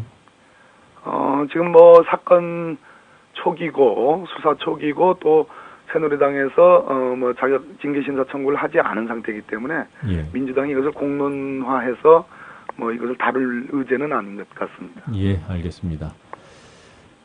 새누리당이 단독으로 네. 만약에 이것도 뭐 가정입니다만 제명안을 내고 단독으로 윤리특위를 열 수도 있는 겁니까? 모든 뭐 국회 상임위나 특별위원회는 정족수만 채우면 네. 단독으로 소집은 할 수 있을 겁니다. 네. 있지만 과연 의원의 자격심사, 의원의 신분과 관련된 문제를 단독으로 소집해서 단독으로 절차를 진행하는 것이 소위 말해서 민주적 정당성에 문제가 있기 때문에 저는 새누리당이 그러한 무모한 일은 하지 않을 것으로 그렇게 생각합니다. 지금 윤리특위 여야 구성비가 어떻게 되죠? 절반입니다. 그래요. 네. 자, 새누리당은 지난 총선 때 야권연대, 그러니까 통합진보당하고 같이 연대했다는 거죠. 그런 책임론도 거론하고 또 심지어는 참여정부 때 이석기 의원이 사면된 일도 들춰내고 있습니다. 네. 지금까지 민주당이 너무 끌려다닌다 이런 네. 견해들도 사실 있었는데요. 네네. 지금 현재 새누리당 이석기 의원 구속 체포동의안 처리 이후에 계속 민주당을 압박하고 있는 새누리당의 입장에 대해서 어떤 생각을 갖고 있습니까? 저는 한 사나흘 전에 새누리당의 대변인 그리고 원내대표 등등의 이분들이 발언이 네. 지금 말씀하신 것처럼 지난 대통령 선거에서 민주당의 대통령 후보였던 문재인 의원의 사퇴를 주장한다든지 예. 또는 지난 총선에서의 야권 연대의 책임을 근거로 민주당을 비난하는 정치적 공세를 봤습니다. 결국 이 수사의 정당성을 저는 훼손하는 행위라고 생각을 합니다. 새누리당이 진정으로 대한민국의 민주적 기본 질서를 지키겠다라는 그런 생각이 있고 애국적인 생각이 있다면 전 잠자코 계시라라는 그런 충고를 좀 드리고 싶습니다. 네. 가뜩이나 국정원 개혁이 문제의 핵심이었고 지난 6개월 동안 그랬습니다. 상당수의 국민들이 국정원 개혁이 절대적으로 필요하다고 하는 시점에 국정원이 주체가 된 수사에 대해서 갸우뚱하는 시각이 상당히 있습니다. 예. 그럼에도 불구하고 이 사건이 워낙 중차대하고 워낙 내용이 충격적이기 때문에 국민들이 지켜보고 있는데 이 과정에서 일종의 정쟁의 상대방인 새누리당이 민주당을 이 수사와 연결을 하고 또 인과관계의 책임을 무한대로 이렇게 확장하는 걸 보면서 결국 이 수사의 저희가 제1야당의 민주당을 흠집내고 또 민주당의 대통령 후보였던 문재인이라는 정치인을 흠집내는 데 목적이 있었던 거 아니냐라는 의구심을 사기에 저는 충분하다고 생각합니다. 이렇게 하지 말아주기를 저는 새누리당의 양심에 좀 호소드리고 싶습니다. 네. 체포동의안 처리 결과를 보니까 사실상 35명의 의원이 반대를 했더군요. 기권도 있고 하지만 여론몰이가 심각한 상황임을 고려할 때 예상보다 많은 수였다 이런 보도가 있습니다. 네네. 자, 이분들은 내란 음모를 입증할 증거가 부족하거나 또는 정보위 개최 등 민주당이 요구했던 최소한의 확인 절차가 무시됐다 이렇게 보지 않았을까 이런 생각도 드는데요. 박 의원님은 이번 체포동의안 처리에 별 문제가 없었다고 보시는지요? 전체적으로 반대나 기권의 숫자의 의미와 또는 누가 과연 반대를 했을 것인가라는 것을 우리가 분석해 들어가고 조사하는 것은 저는 의회주의의 본질에 맞지 않다고 보는 겁니다. 네. 일단은 또 과연 진짜 일부 보수 신문이 지적하듯이 이것이 뭐 민주당 혹은 정의당의 의원들만일 것인가? 저는 그렇게 단정하기도 어려운 거라고 생각합니다. 이건 무기명 투표였기 때문에 극단적인 분석에는 새누리당의 일부 의원들도 참여를 해가지고 오히려 흠집내기 또는 책임 전가의 차원으로 투표를 활용했을 것이다라는 분석도 나오고 있습니다. 따라서 이런 논쟁은 무의미하다고 보고요. 저는 민주당의 법률위원장으로 민주당의 다른 율사위원들과 함께 이런 지적을 했습니다. 체포동의안은 별개의 문제이다. 지금 공개된 이석기 의원의 혐의 사실 대단히 위중하고 대한민국의 민주적 기본 질서에 대한 위험성을 내포하고 있기 때문에 동의할 수 없다. 그러나 그렇다 하더라도 대한민국이 민주주의 국가이고 사법 절차가 보장되어 있는 나라이기 때문에 적어도 피의 사실 공표, 제1의 가장 핵심적인 물증이라 할 수 있는 녹취록이 전문이 공개됐습니다. 가해졌습니다. 이것은 심각한 사태고, 또 하나는 어찌됐든 아무리 큰 죄를 졌다 하더라도 이석기 의원은 현역 의원입니다. 따라서 최소한 소환 절차는 갖췄어야 되는 거 아니냐.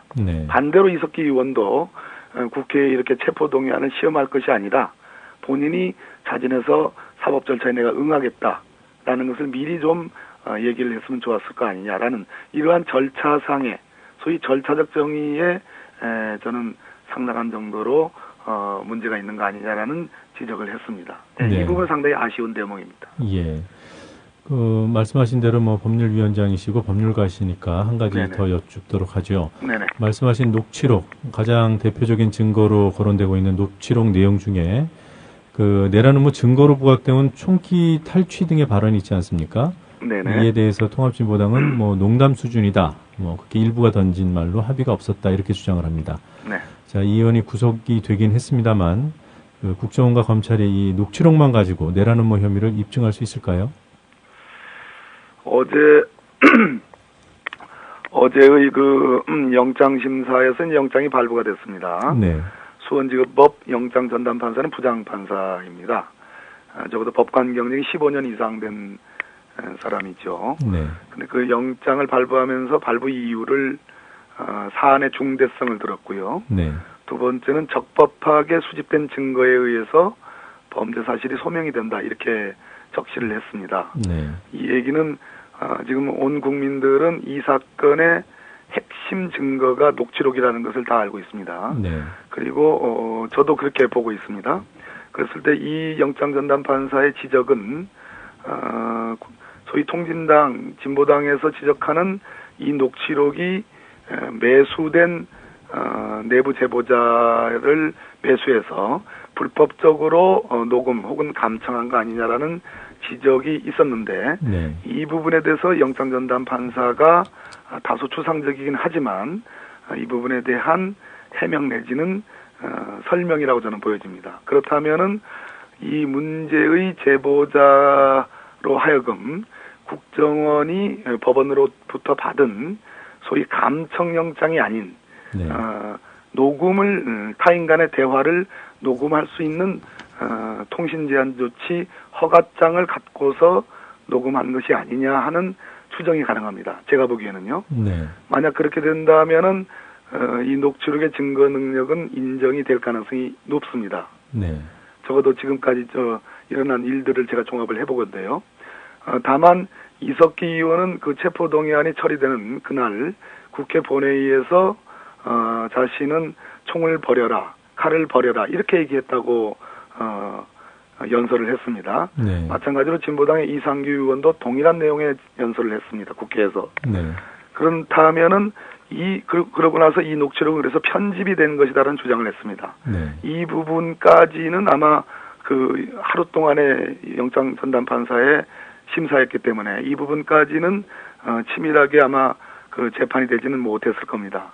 그랬을 때 현재의 녹취록 내용을 기초로 하고 또 추가적인 증거가 있는지는 모르겠습니다만은 현재의 녹취록을 가지고 볼 때 증거 능력이 만약 있다는 전제하에서 볼 때 제가 보기에는 국가보안법상의 7조 소위 말해서 고무 찬양과 이적 동조에는 해당이 되는 것 같습니다. 조심스러운 제 진술이기는 합니다만은 발언이기는 합니다만은 현재까지는 그 내용으로 봐서는 그런 것 같고요. 네. 내란 음모 선동은 국토를 참전하거나 국헌을 문란한 목적으로 폭동한 자 이렇게 되어 있습니다. 네. 폭동하기 위해서 음모 또는 준비 또는 선동이 돼야 됩니다.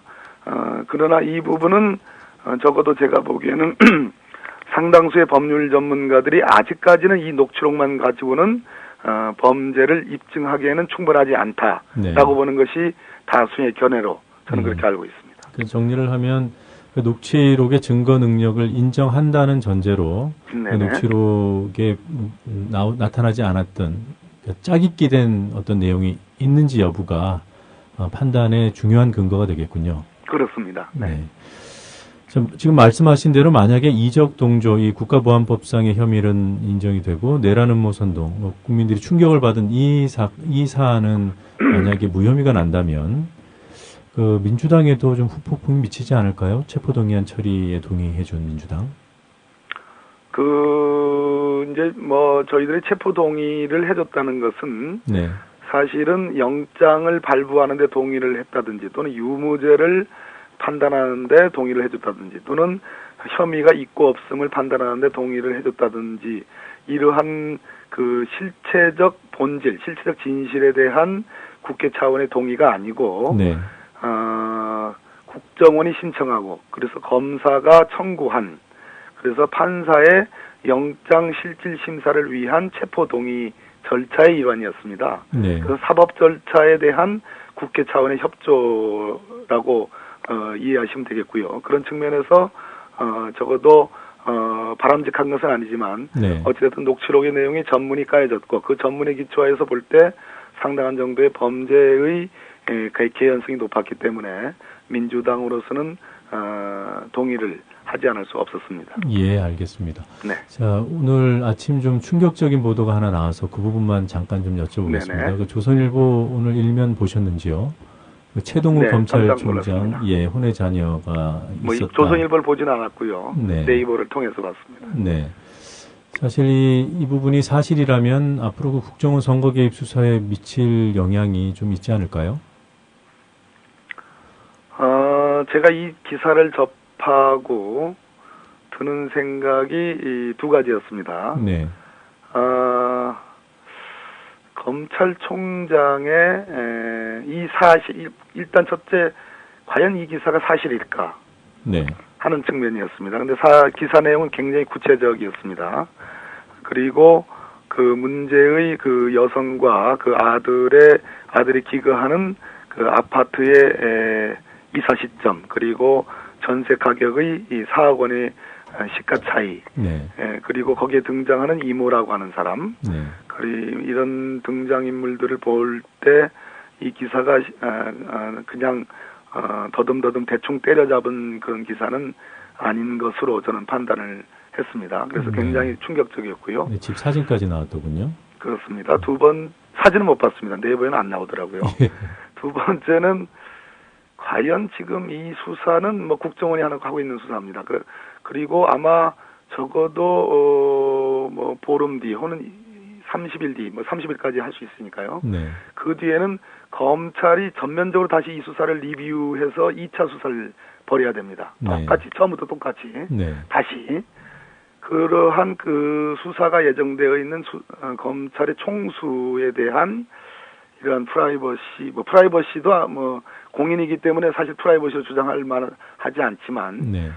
이러한 은밀한 부분이 왜 이 시점에 또 이게 드러났는지, 과연 이것은 어떤 방식과 어떤 방법으로 접근을 했는지, 네. 참 이것은 기가 막히다 하는 그런 생각도 가졌습니다. 네. 결론적으로 우리 지금 노종면 아나운서께서 지적을 하신 것처럼 검찰이 상당 부분 흔들릴 소지가 있다. 네. 누군가에 의해서 또는 사회적 여론에 죄송합니다.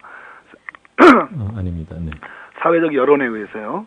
그렇기 때문에 이 수사는 대한민국의 헌정사에서 굉장히 중요한 전 수사라고 생각합니다. 네. 첫째는 실체 진실을 발견해서 대한민국의 국법 질서를 부정하는 세력이 있다면 이 부분은 명백하게 단죄를 해야 될 것입니다. 두 번째는 적법 절차란 측면에서 또는 사법 정의란 측면에서 대단히 엄정하고도 객관적이고 중립적인 수사와 재판이 진행돼야 된다라는 것인데요. 네. 이 두 번째 측면과 첫 번째 측면 모두 다 검찰에게 상당한 역할이 주어져 있는데 소위 녹취록이 전문이 까여지고 이것이 일종의 판검사들에 대한 사회적 압력, 여론 재판의 압력으로 쓰여지고 또 현직 검찰총장에 대한 이러한 아주 은밀한 부분들이 뭐 사실인지 모르겠습니다만 네. 공세적으로 나오는 것들이 과연 어떨까 수사와 네. 재판에 상당한 정도 영향을 미칠 수도 있겠다 하는 네. 느낌을 좀 가져봅니다. 네, 기왕에 진행이 되었던 대선 개입 부분보다는 앞으로 진행될 이 내란음모 사건에 대한 수사에 영향을 미칠 가능성이 있겠다 이렇게 보시는군요. 저는 있다고 보고요. 그래서 호소드리는 것은 이 수사는 엄정하게 해야 되고 재판도 마찬가지입니다. 네. 진실을 발견해야 되고요. 그리고 네. 필요한 단죄가 있다면 해야 됩니다. 네.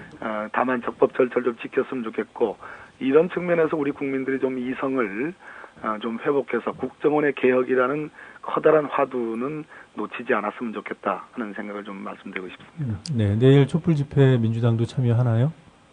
내일 촛불 집회가 예정이 돼 있고 민주당은 이제 지방 광역 도시에 내려가서 네. 지방에 계신 국민들께 호소를 할 예정입니다. 내일은 대전에서 민주당이 촛불 집회를 할 예정입니다. 네, 여기까지 듣도록 하겠습니다. 이른 아침 긴 시간 인터뷰 고맙습니다. 네, 감사합니다.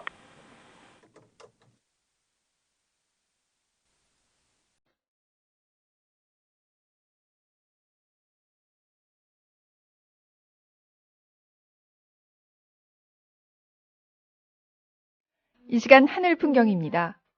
오늘 출근하실 때도 긴 소매 차림하고 나오시는 게 좋겠습니다. 그래도 어제 같은 시각보다는 2도에서 3도가량 올라 있습니다. 지금 중부지방은 구름만 잔뜩 끼어 있는데요. 남부지방에서는 비가 오는 곳이 많아 출근하실 때 작은 우산 하나 챙겨서 나오는 게 좋겠습니다. 오늘도 어제처럼 흐리고 종일 선선하겠습니다. 남부지방에서는 가끔 비가 내리겠는데요. 비의 양은 평균 5에서 10mm가량으로 많지는 않겠습니다. 중부지방에서도 산발적으로 빗방울이 떨어지는 곳이 있겠습니다. 현재 기온 보시면 서울 20도, 청주 19.6도, 전주 19.1도 보이고 있는데요. 낮 기온은 서울 25도, 대전 22도, 전주, 대구 23도로 어제보다 1도에서 4도가량 낮겠습니다. 주말인 내일은 남해안 지방에서 비가 오는 곳이 있겠습니다. 그 밖의 지방은 대체로 맑아서 야외 활동하기에 좋겠습니다. 서울 지역 현재 기온 20도입니다. 이 시간 하늘 풍경이었습니다.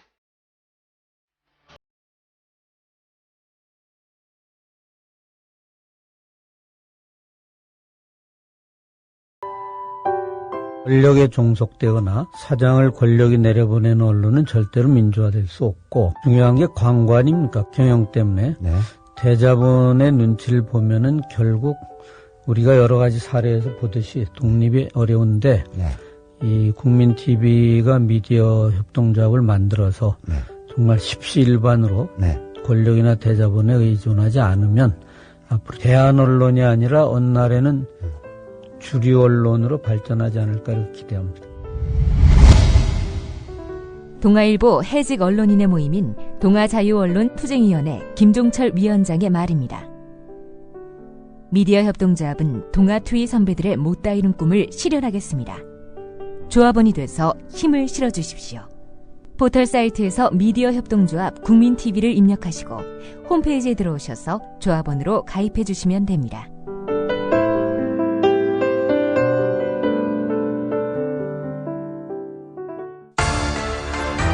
국민TV 뉴스가 창간했습니다. 빠르고 정확한 뉴스, 국민TV 뉴스의 텍스트 버전을 여러분 앞에 내놓습니다.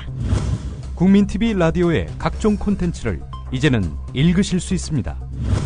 뉴스.국민.tv, 국민TV 뉴스에서 세상의 모든 뉴스와 만나세요.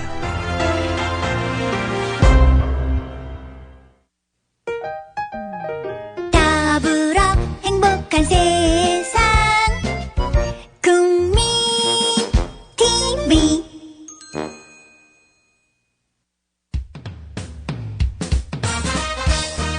공정한 시각, 따뜻한 관찰. YTN 해직 기자 노종면의 뉴스바. 이제는 초대석으로 함께합니다.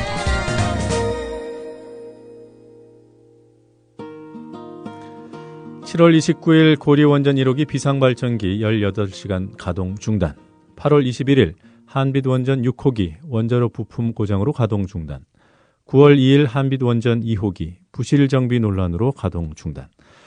원전 비리다 후쿠시마 오염수 유출이다 가뜩이나 불안한 상황에서 국내 원전들의 사고가 잇따르고 있습니다. 당국은 별 문제가 아니라며 문제를 축소하기 급급한 상황입니다. 환경운동연합 에너지기후팀의 양희원영 처장님 스튜디오로 초대했습니다. 안녕하세요. 네, 안녕하세요. 자, 최근에 드러난 부산 기장 고리원전 1호기 비상발전기의 가동이 중단됐다는 일부터 살펴보도록 하겠습니다. 사건 개요를 간략히 정리해 주시겠습니까? 당시는 이제 계획 예방 정비라고 해서 원전이 한 주기가 끝나면 여러 가지 뭐 점검이나 수리를 합니다. 근데 그때 비상발전기 하나를 이제 수리를 하는 중이었는데 다른 하나가 이제 스탠바이 돼 있어야 되는 거거든요. 근데 그게 편의상 그걸 껐다는 거죠. 그래서 비상발전기 2대가 모두 다 작동이 안 되는 상황이 한 18시간 정도 지속이 됐다 이렇게 보시면 될 것 같습니다. 네. 그 비상발전기들이 모두 꺼져 있으면 어떤 문제가 생길 수 있습니까? 비상발전기는 그냥 백업이니까 이 자체로 문제가 발생하지는 않습니다. 하지만 외부 송전선이 만약에 어떤 사고로 인해서 끊어졌을 경우에 바로 비상발전기가 작동을 하게 되어 있어야 되거든요. 네. 근데 그런 바로 대처를 하기가 어려운 상황이 될 수 있다라고 보는 거죠. 네.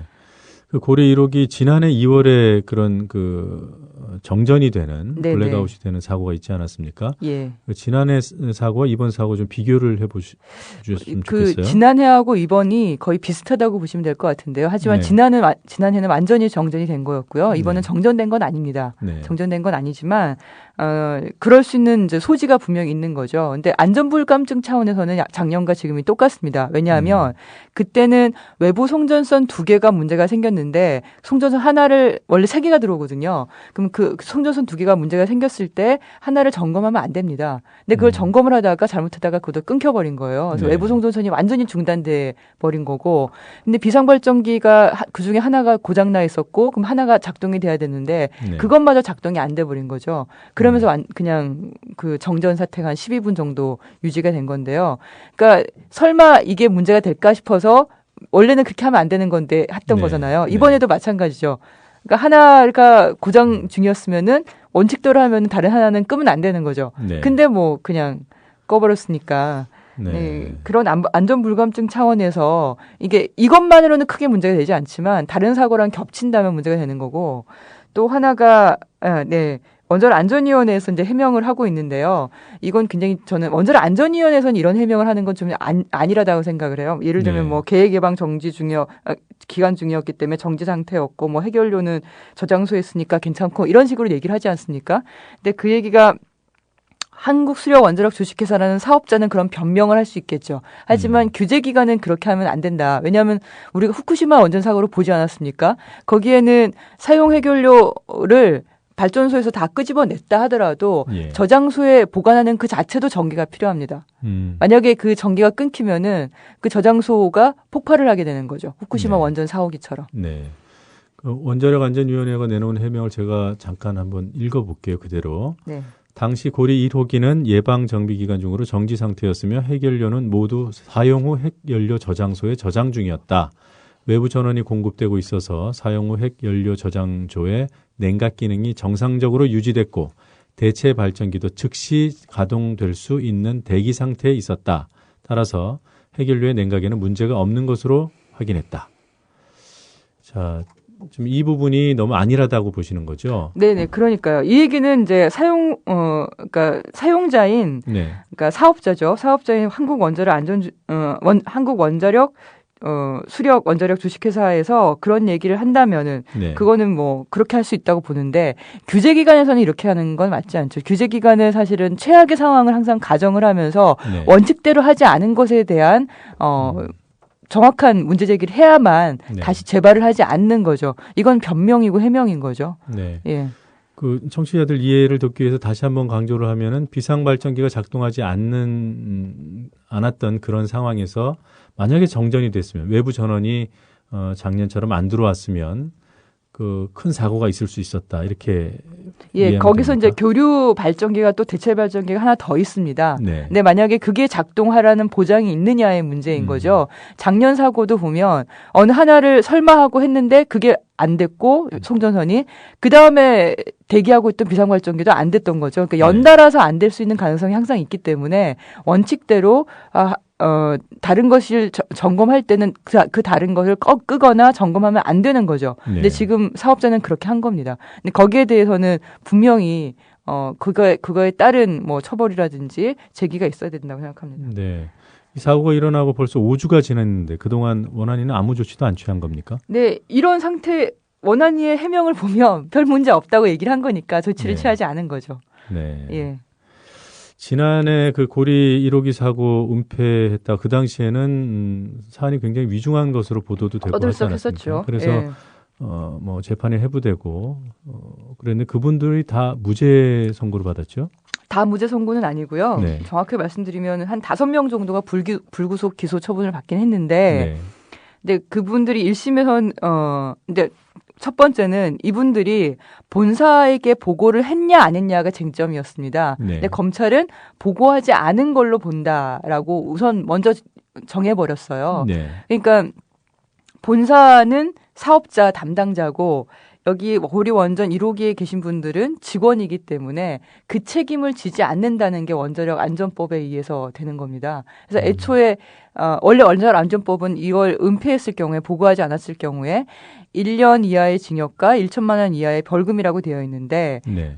다른 임원들은 다 무죄이고 한 명 아니다. 다른 분들하고 같이 해서 어쨌든 총해서 1년의 징역과 300만 원의 벌금이 1심에 나왔다가 2심에는 1년 징역이 사라져버렸어요. 네. 사라져버리고 정전 상태에서 사용 해결료를 그냥 인출한 것에 대한 혐의만 돼서 300만 원만 된 거거든요. 그 이유가 말씀드린 것처럼 본사에 알리지 않았고 그 본사가 몰랐기 때문에 사업자는 그 책임을 지지 않는 걸로 된 거죠. 그래서 사실상 고리원전 1호기 은폐 사고에 대한 책임, 처벌받는 사람은 아무도 없는 상태가 된 겁니다. 네.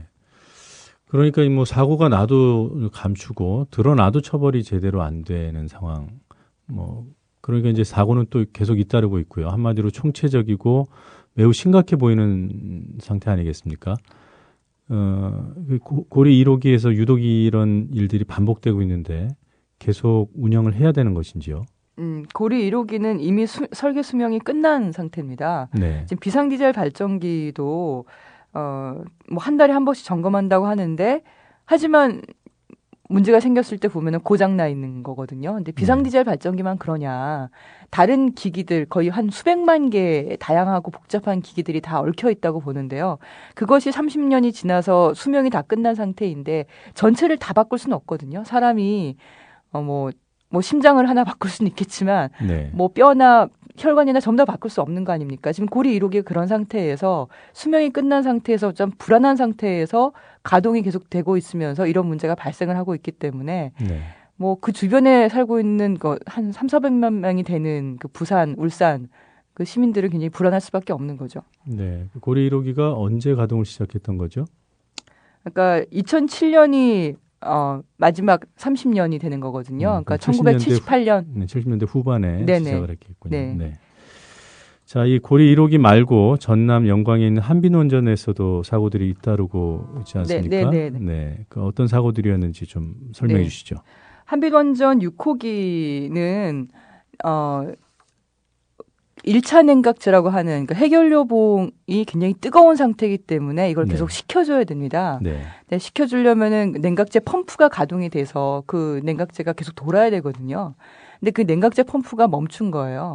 사실 이 냉각제 펌프가 멈춘 거는 굉장히 심각한 문제가 될 수 있거든요. 네. 그러니까 그 후쿠시마와 같은 그런 사고가 발생하는 경우는 외부 전원이 끊겨서도 되지 그렇지만 이렇게 냉각제 펌프와 같은 기기가 제대로 작동을 하지 않으면 냉각을 시키지 못하면서 최악의 사고로 갈 수 있는 겁니다. 네. 근데 이것도 부품 하나 전류에 관련된 부품 하나의 고장으로 된 거고, 과연 그게 뭐 비리 문제라든지 제대로 점검한 문제랑 연관이 없는 건지 그걸 확인을 해야 되는 건데, 그냥 부품만 교체하고 가동을 하는 그런 일이 발생을 했고, 이번 2호기 건은 좀 더 심각한 건데요. 이거는 안전불감증을 넘어서 어쨌든 조작을 한 겁니다. 그러니까 인코넬 600이라는 학금이 있습니다. 근데 네. 이거는 세계적으로 좀 문제가 있는 학금이에요. 우리나라에서도 꽤 많이 쓰이고 있는데 갑자기 균열이 발생하거나 이렇게 파괴가 될 수 있는 겁니다. 그러면 네. 큰 사고로 이어질 수 있잖아요. 네. 울진 4호기가 그런 경우가 발생을 했었죠. 2002년도에. 근데 이 인코넬 600을 인코넬 690으로 네. 바꾸어서 이렇게 용접을 하는 겁니다. 용접을 할 때 이제 그렇게 690인 것처럼. 그렇죠. 근데 그거를 690을 했다고 해놓고는 알고 봤더니 그냥 600을 한 거예요. 네. 네, 그걸 조작을 한 거죠. 비용의 문제입니까? 그게 기술적으로 690을 했더니 자꾸 문제가 생기니까 더 이상 안 되겠다 싶어가지고 이제 그러면 전체를 바꿔야 되는데 전체를 바꾸기는 비용이 너무나 많이 들고 네. 용접 부분만 690으로 하려고 그랬는데 안 되니까 그냥 600으로 해놓고 하지만 보고하기로는 690으로 했다 이렇게 네. 나온 거죠. 네. 자, 이렇게 사고가 자꾸 나면 뭐 말씀하신 대로 불안이 가중되는데 대안이 있겠냐 이런 얘기들이 있어요. 네네. 양희 처장님 생각에 원전 포기나 탈핵 이것 말고는 대안이 없습니까? 우선은 가동 중인 원전을 한꺼번에 다 멈출 수는 없겠죠. 지금 후쿠시마 사고 난 이후에 일부는 그렇게 했지만 그러면 그게 사회적인 충격이 분명히 있기 때문에 한꺼번에 할 수는 없겠지만 저는 장기적으로 20-30년 정도 기간을 잡고는 제로를 향해서 뭐 계획을 짤 수 있다고 생각합니다. 그리고 가동 중인 원전에 대해서는 안전을 최우선으로 해야 되는 거죠. 근데 우리나라는 안전이 최우선이라기보다 싼 전기요금을 유지하려면은 원전 비중이 높아야 되는 거고, 그리고 원전의 발전 단가를 싸게 유지하려면은 건설 기간도 짧아야 되고 안전 점검 기간도 짧아야 되고 이런 일들이 있습니다. 그러다 보니까 안전이 최우선이 되지가 않는 거예요. 그러니까 원전을 전력난 때문에 빨리 가동을 해야 되니까 안전점검 기간은 줄어들 수밖에 없고 멈추고 다시 점검을 해야 되는데도 불구하고 그러지 못하고 계속 가동할 수밖에 없는. 그리고 뭐 이번에 제일 처음에 시험 성적서 문제가 됐던 제어 케이블 문제도 보면 시험 성적서에서 어쨌든 불량으로 나온 거잖아요. 그러면 다시 제작을 해야 되거든요. 근데 그 기간이 검사하고 제작하는 기간이 한 6개월이 걸린다는 겁니다. 그러면 이제 건설 공기가 6개월이 더 연장이 되는 거죠. 근데 그거를 받아들이기가 어려웠다고 보는 겁니다. 그러니까 한편으로 비리가 그 당사자들 간의 관계일 수도 있지만 우리나라 전력 수급 정책 자체가 원전에 과도하게 의존하고 싼 전기요금을 계속 유지하려고 하다 보니 이런 문제가 다 연이어서 발생하는 거라고 볼 수 있습니다. 원전 비중을 줄여서 결과적으로 그 전기요금 인상 효과가 생길 수도 있지 않겠습니까? 네네. 우리 국민이 그것을 부담하더라도 원전 비중을 줄여야 된다고 보시는 건죠? 전기요금이 싸다고 해서 행복하고 전기요금이 비싸다고 해서 불행하냐, 저는 이렇게 좀 봐야 될 것 같아요. 그러니까 전기요금에 대해서 굉장히 뭐 이렇게 경제적인 부담이 된다 이렇게 얘기를 하는데 저는 오히려 그 서민들의 전기요금 문제를 가지고 대기업이 좀 이익을 보고 있다 생각을 하는 겁니다. 실제로 그 일반 시민들은 전기요금을 많이 내고 있는 상태예요. 한 킬로와트아워당 200원, 300원 정도 낸다고 보시는 게 맞거든요. 근데 산업용 전기요금이 한 90원 정도밖에 지금 안 됩니다. 굉장히 낮은 상태죠. 전 세계적으로도 우리나라만큼 싼 전기요금을 유지한 나라가 없습니다. 그러다 보니까 전기를 많이 쓰는 기업들이 굉장히 특혜를 많이 보고 있는 그런 상황이에요. 근데 그게 한전 적자로 되고 한전이 부채가 이명박 정부 5년 동안 한 70조 이상이 늘었어요. 매년 한 1조씩 늘어나다가 그런 문제가 결국은 국민의 세금 부담으로 이렇게 들어올 수밖에 없는 상황이 되는 거거든요. 그래서 싼 전기요금이 저는 그게 이 문제를 우리 삶을 이렇게 풍족하게 만드는 건 또 아니다라고 보는 거죠. 오히려 요금이 싸기 때문에 전기를 너무 과소비하게 되고 그래서 전기를 줄일 수 있는 효율이라든지 재생가능 에너지나 이런 쪽이 지금 오히려 더 성장이 안 되면서 새로운 성장의 동력이라든지 일자리 창출이나 이런 게 잘 지지부진한 상태죠. 전 세계적으로는 사실 그렇게 가고 있거든요. 그래서 에너지 빈곤층이라고 보는 분들은 사실 기본 공제를 한다거나 지원들을 해주고 전기를 많이 쓰는 업체나 전기를 많이 쓰는 건물, 빌딩 이런 데는 제대로 비용을 내게 하는 그런 구분된 정책을 하는 게 맞다고 생각합니다. 지금은 근데 기업들이 이제 시민들이나 서민들 얘기를 하면서 싼 전기요금을 계속 유지하게 압박하는 거라고 보시면 될 것 같습니다. 정리를 좀 해보면 원전 비중을 줄여서 발생할 수 있는 전기요금 인상분은 뭐 기업에 여태까지 제공됐던 상대적인 특혜 네네. 이런 것들을 제자리로 돌리는 것으로 보완할 네. 수 있다 이렇게 보시는 거군요. 네네. 네. 자, 올해 말에 나오는 2차 에너지 기본 계획. 네. 이 부분을 좀 주목해 보고 싶은데요. 현재 네. 정부 입장이 어떻게 정리가 되고 있습니까? 정부에서는 1차 때보다는 원전 비중이 좀 줄어야 되지 않냐. 네. 이렇게 뭐 계속 그 장관이나 다른 분들이 언론 인터뷰 하시는 걸 보면 그렇게 얘기를 하고 계시는 것 같습니다. 근데 1차 때는 너무나 높았고요. 네. 지금 원전, 가동 중인 원전 23개에 더해서 건설 중인 거 5개, 계획 중인 거 6개, 거기다 신규 원전 부지에 4개, 거기에 더해서 또 신규 원전 부지 또 해도 그러니까 1차 계획을 맞추지 못할 정도로 그러니까 거의 원전으로 거의 도배되는 그런 계획이에요. 근데 그 네. 계획은 당연히 전 취소가 되는 게 맞다고 생각을 하고요. 그렇다면 지금 신규 원전 부지를 어떻게 할 거냐. 네. 그리고 아직 삽뜨지 않은 계획 중인 원전은 어떻게 할 거냐. 이거 가지고 지금 시민단체들하고 정부하고 이렇게 논쟁을 하는 그런 와중입니다. 그러니까 1차 때보다 줄어드는 것은 기정사실이고 네. 지금 더 줄일 것이냐 말 것이냐를 놓고 지금 줄다리기가 벌어진다. 그래서 초안도 지금 못 나오고 있는 건가요? 초안은 아마 9월 말 정도에 나오는 걸로 알고 있고요. 9월 말이나 한 10월 초 정도에 나오는 걸로 나와 있는데 네. 전 여러 가지 시나리오를 좀 제시를 해서 시민들과 같이 논의를 해봐야 된다고 생각을 합니다. 일본도 제로 시나리오 뭐 15%, 30%를 쭉 얘기하지 않았습니까? 네. 근데 그런 것처럼 우리나라도 이게 사실은 사회적인 합의가 필요한 부분이에요. 우리가 원전 사고의 위협 속에 계속 할 거냐 아니면 비용을 좀 더 내더라도 재생가능에너지나 수요 관리를 통해서 갈 거냐. 근데 이게 비용이 좀 올라간다고 해서 사회적으로 문제가 생기는 거라기보다 새로운 기회가 더 생기는 거거든요. 네. 그러니까 독일이란 나라가 보면 전기요금이 우리의 2배 이상인데 근데 그중에 절반 한 40%가 세금이에요. 네. 세금으로 재생가능 에너지나 여러 가지를 지원할 수 있는 그런 시스템이 되어 있거든요. 그러다 보니까 원전을 줄일 수 있는 그런 가능성이 좀 생기는 거고요. 네, 알겠습니다. 오늘 여기까지 듣겠습니다. 귀중한 네. 시간 내주셔서 고맙습니다. 네, 고맙습니다. 네, 지금까지 환경운동연합 양희원영 처장이었습니다.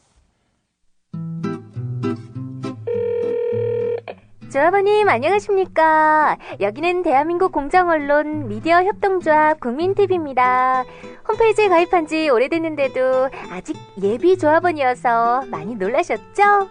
저희도 조합원 2만 명을 향해 가고 있는데 출자금을 납부한 조합원이 14,000명이어서 깜짝 놀랐습니다. 혹시 출자금 납부를 깜빡하신 거 아니신가요? 1좌당 5만원 가입할 때 한 번만 내면 되는데 몰라서 많이 당황스러우시죠? 이제 카드 결제도 되는데 이것도 모르셨죠? 국민TV로 들어오셔서 로그인하시고 마이페이지에서 납부해주시거나 계좌이체해주시면 바로 예비자를 떼어드립니다. 예비 조합원님, 미디어 협동조합 국민TV 조합원이 되는 길 완전 쉬워서 당황하셨어요?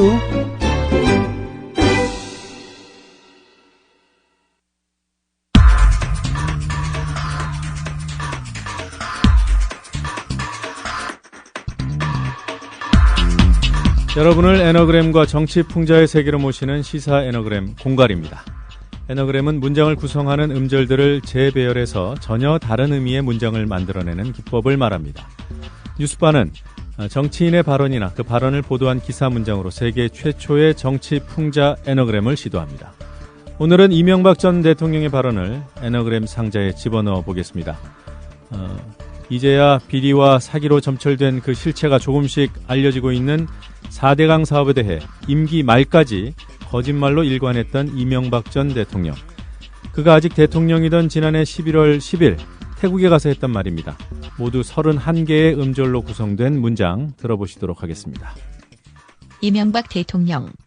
4대강 사업 안 했으면 대한민국 전체가 물난리 날 뻔했습니다.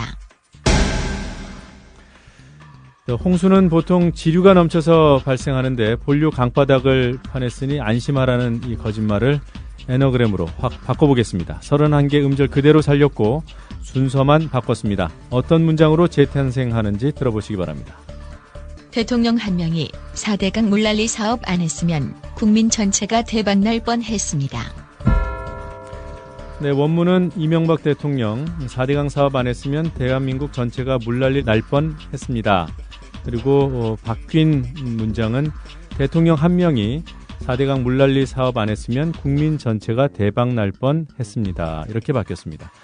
네, 풍자란 본디 알 듯 모를 듯 한 것이 묘미라 할 수 있습니다만 오늘은 원래 문장과 애너그램 문장 가운데 어느 쪽이 공갈인지 분명해 보입니다. 시사 애너그램 공갈이었습니다. 이명박 대통령 4대강 사업 안 했으면 대한민국 전체가 물난리 날 뻔했습니다. 대통령 한 명이 4대강 물난리 사업 안 했으면 국민 전체가 대박날 뻔했습니다.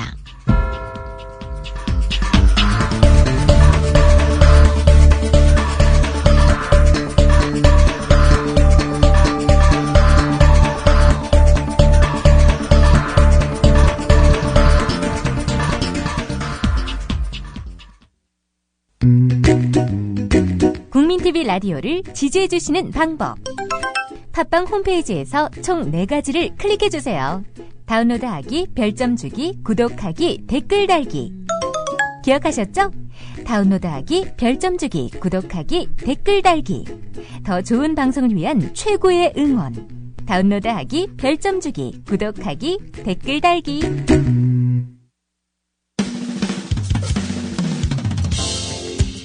지금 여러분께서는 YTN 해적기자 노정면이 진행하는 국민TV 라디오 노정면의 뉴스바를 듣고 계십니다.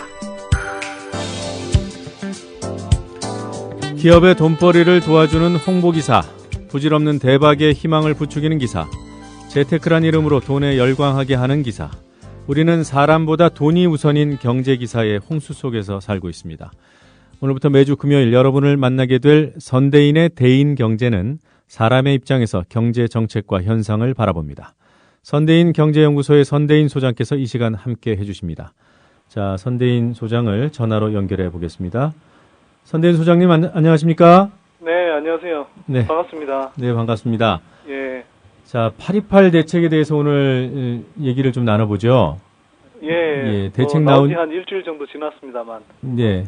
그 내용에 대한 전반적인 평가 어떻습니까? 네. 정부가 이제 전월세 대책이라고 내놨지 않습니까? 네. 근데 사실 전월세 대책이 아닌 게 이제 이미 드러났죠. 발표문부터가 이제 집값 떠받치기 대책이라는 걸 노골적으로 드러냈었는데요. 그 8.28 대책의 첫 번째 꼭지가 전세 수요를 매매 수요로 전환한다 이렇게 돼 있었거든요. 네. 그러니까 이제 내용도 지금 많이 언론 보도 통해서 알려졌습니다만 빚내서 이제 집 사게 해준다 그런 대책들이 많았고요. 네, 기왕에 전세를 낼 거면 돈 좀 더 보태서 집 사라 이런 의미죠.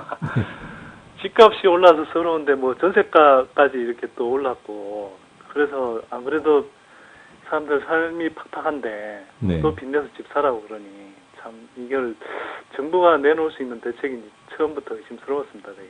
네.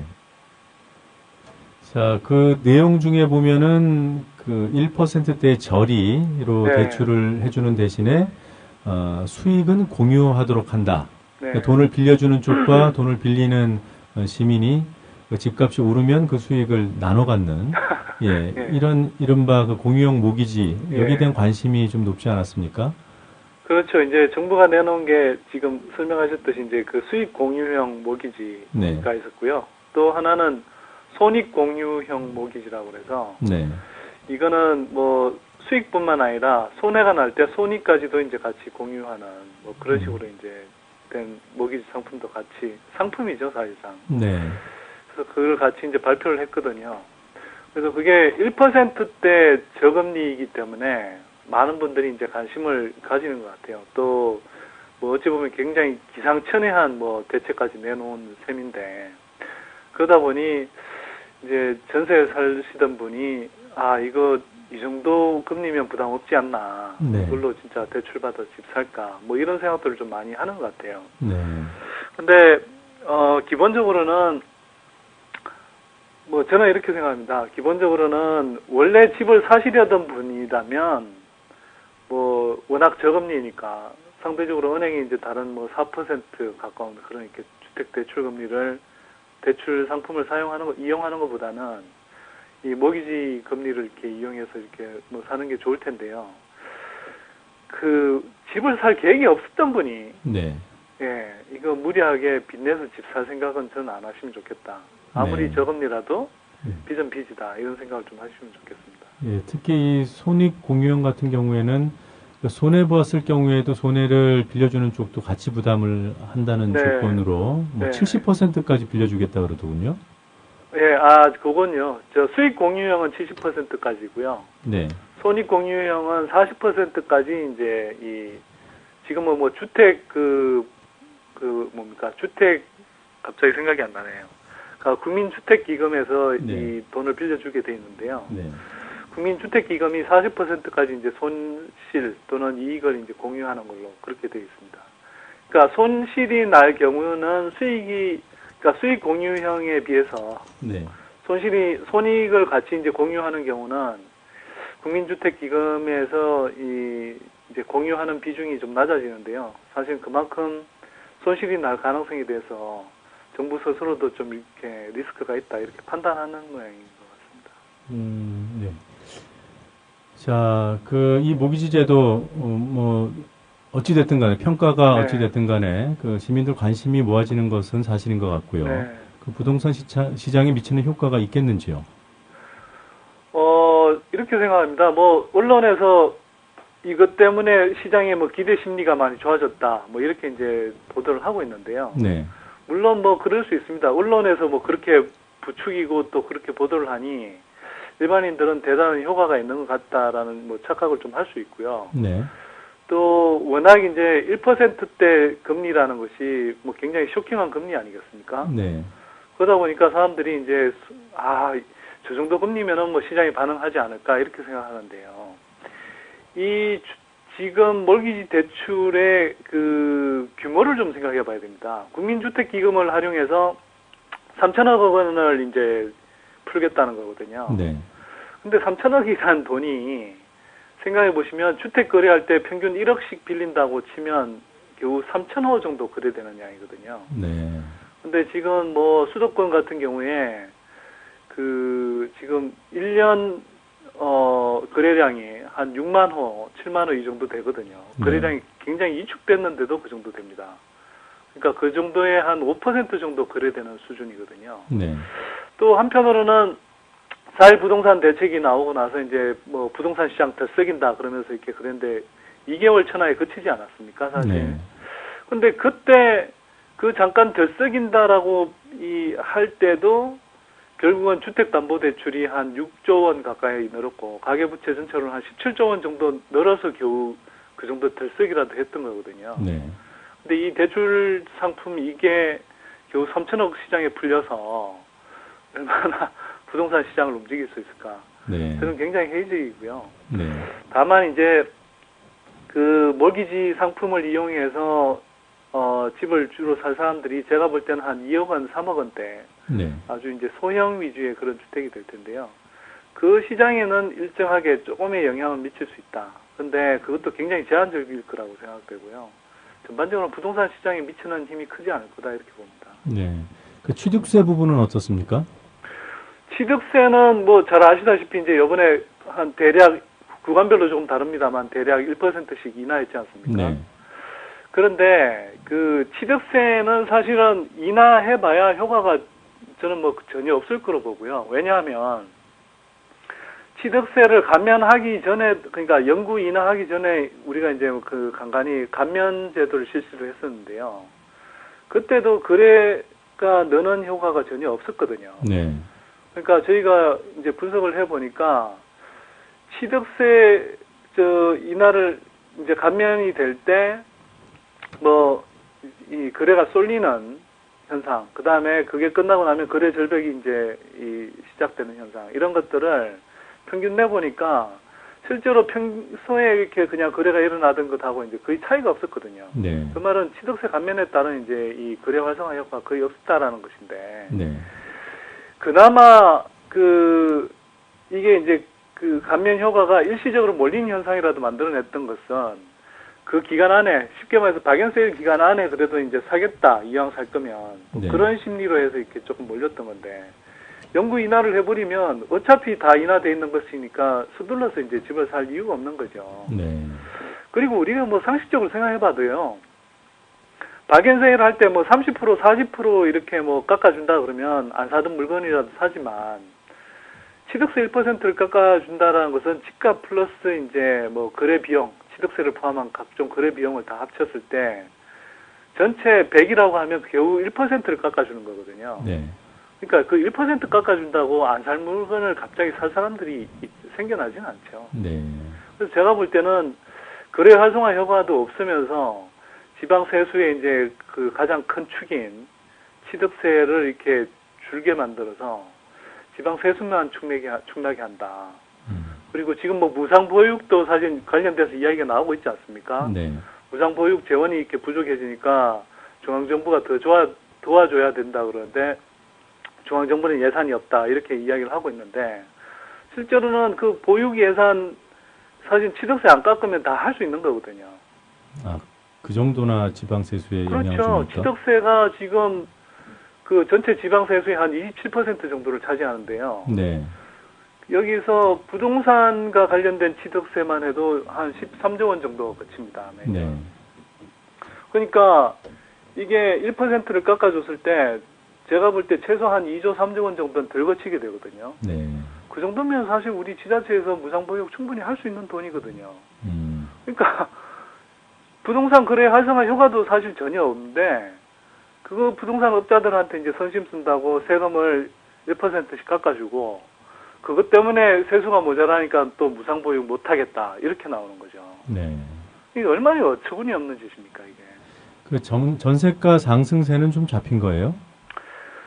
뭐 보도가 나오고 있지만 828 대책이 나오고 나서 전세가를 이렇게 잡는 데는 전혀 약효가 없었다 이런 보도들이 나오고 있죠. 네. 저는 너무나 당연하다고 생각하는 게요. 이게 원래부터 전세 시장을 안정시킬 대책이 아니었거든요. 의도 자체가. 뭐 처음에 말씀드렸지만 기본적으로 집값 띄우기 대책이었거든요. 네. 그러니까 그 효과는 약간 가고 있는 것 같습니다. 전세가를 안정시키지는 못했는데 집값을 띄우기로 작정했으니까 집값이 약간 더 쓰기는 듯한 느낌. 네. 뭐 그래서 이제 언론 보도에서 보면 뭐 강남 재건축을 중심으로 뭐 들썩, 꿈틀 뭐 이런 이야기를 하는데요. 근데 언론 보도 보고 있으면 참 재밌습니다. 어떤 점이 그렇습니까? 아니 뭐 맨날 이렇게 나오고 나면 뭐 들썩, 꿈틀 이렇게 이야기하는데 부동산이 벌레도 아니고 표현이 늘 들썩, 꿈틀 뭐 이렇게 나오잖아요. 그리고 그 패턴이 계속 반복되거든요.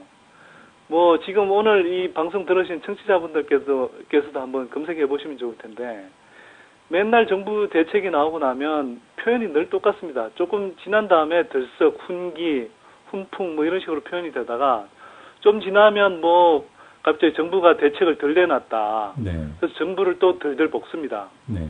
그래서 또는 뭐 정치권에서 뭐 법안 통과를 안 해줘서 비협조했다. 네. 그래서 지금 뭐 부동산 시장이 다시 가라앉고 있다. 이렇게 다 남탓하거든요. 나올 때는 훈풍 들썩 이랬다가. 네. 그러니까 이번에 똑같은 패턴으로 저는 갈 거라고 생각하는데요. 그래서 제발 좀 이런 언론의 선동 보도에 속지 마셨으면 좋겠습니다. 그럼 조금 있다가 얼마 안 있다가 언론에서 이제 정부를 들들 볶는 기사가 나오겠군요. 또 나오겠죠. 뭐 일부는 야당을 탓할 테고요. 뭐 네. 정부 여당이 협조 안 해준다. 뭐 이렇게 이야기할 테고요. 또 한편으로는 뭐 정부 뭐 법안 이렇게 지금 이건 이제 정부가 대책을 내놨지만 네.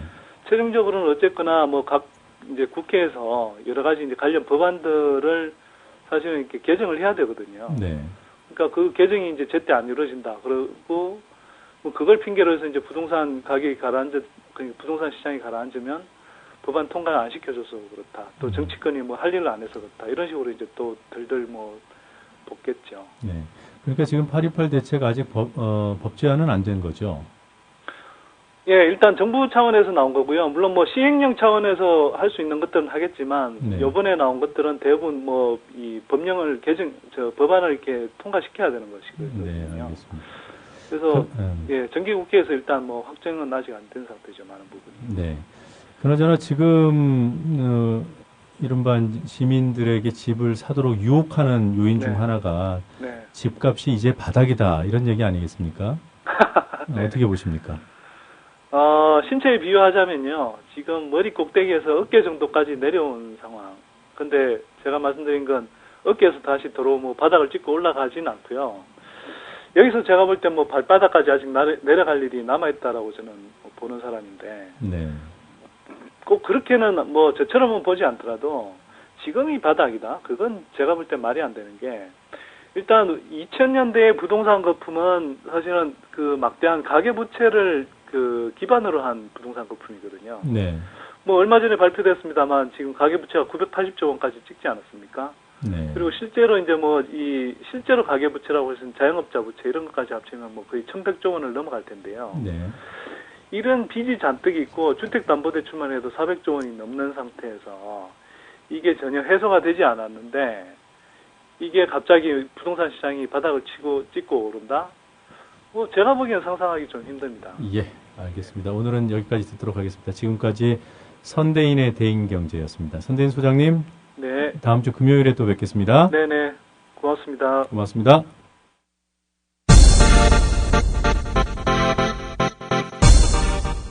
네, 오늘 뉴스바 막간 퀴즈 정답 3번 최루탄이었습니다. 자, 어느새 일주일 방송을 마감할 시간입니다. 1년여 만에 마이크 앞에 앉았고 또 라디오 진행은 처음이라서 걱정이 많았습니다만 제작진의 열성과 그리고 여러분들의 격려 덕분에 나름대로 자신감을 쌓아가고 있습니다. 뉴스 바리케이드 노종면의 뉴스바 좋은 메뉴 준비해서 다음 주 월요일 다시 문을 열도록 하겠습니다. 저는 뉴스바 바텐더 노종면이었고요. 오늘 순서 끝내도록 하겠습니다.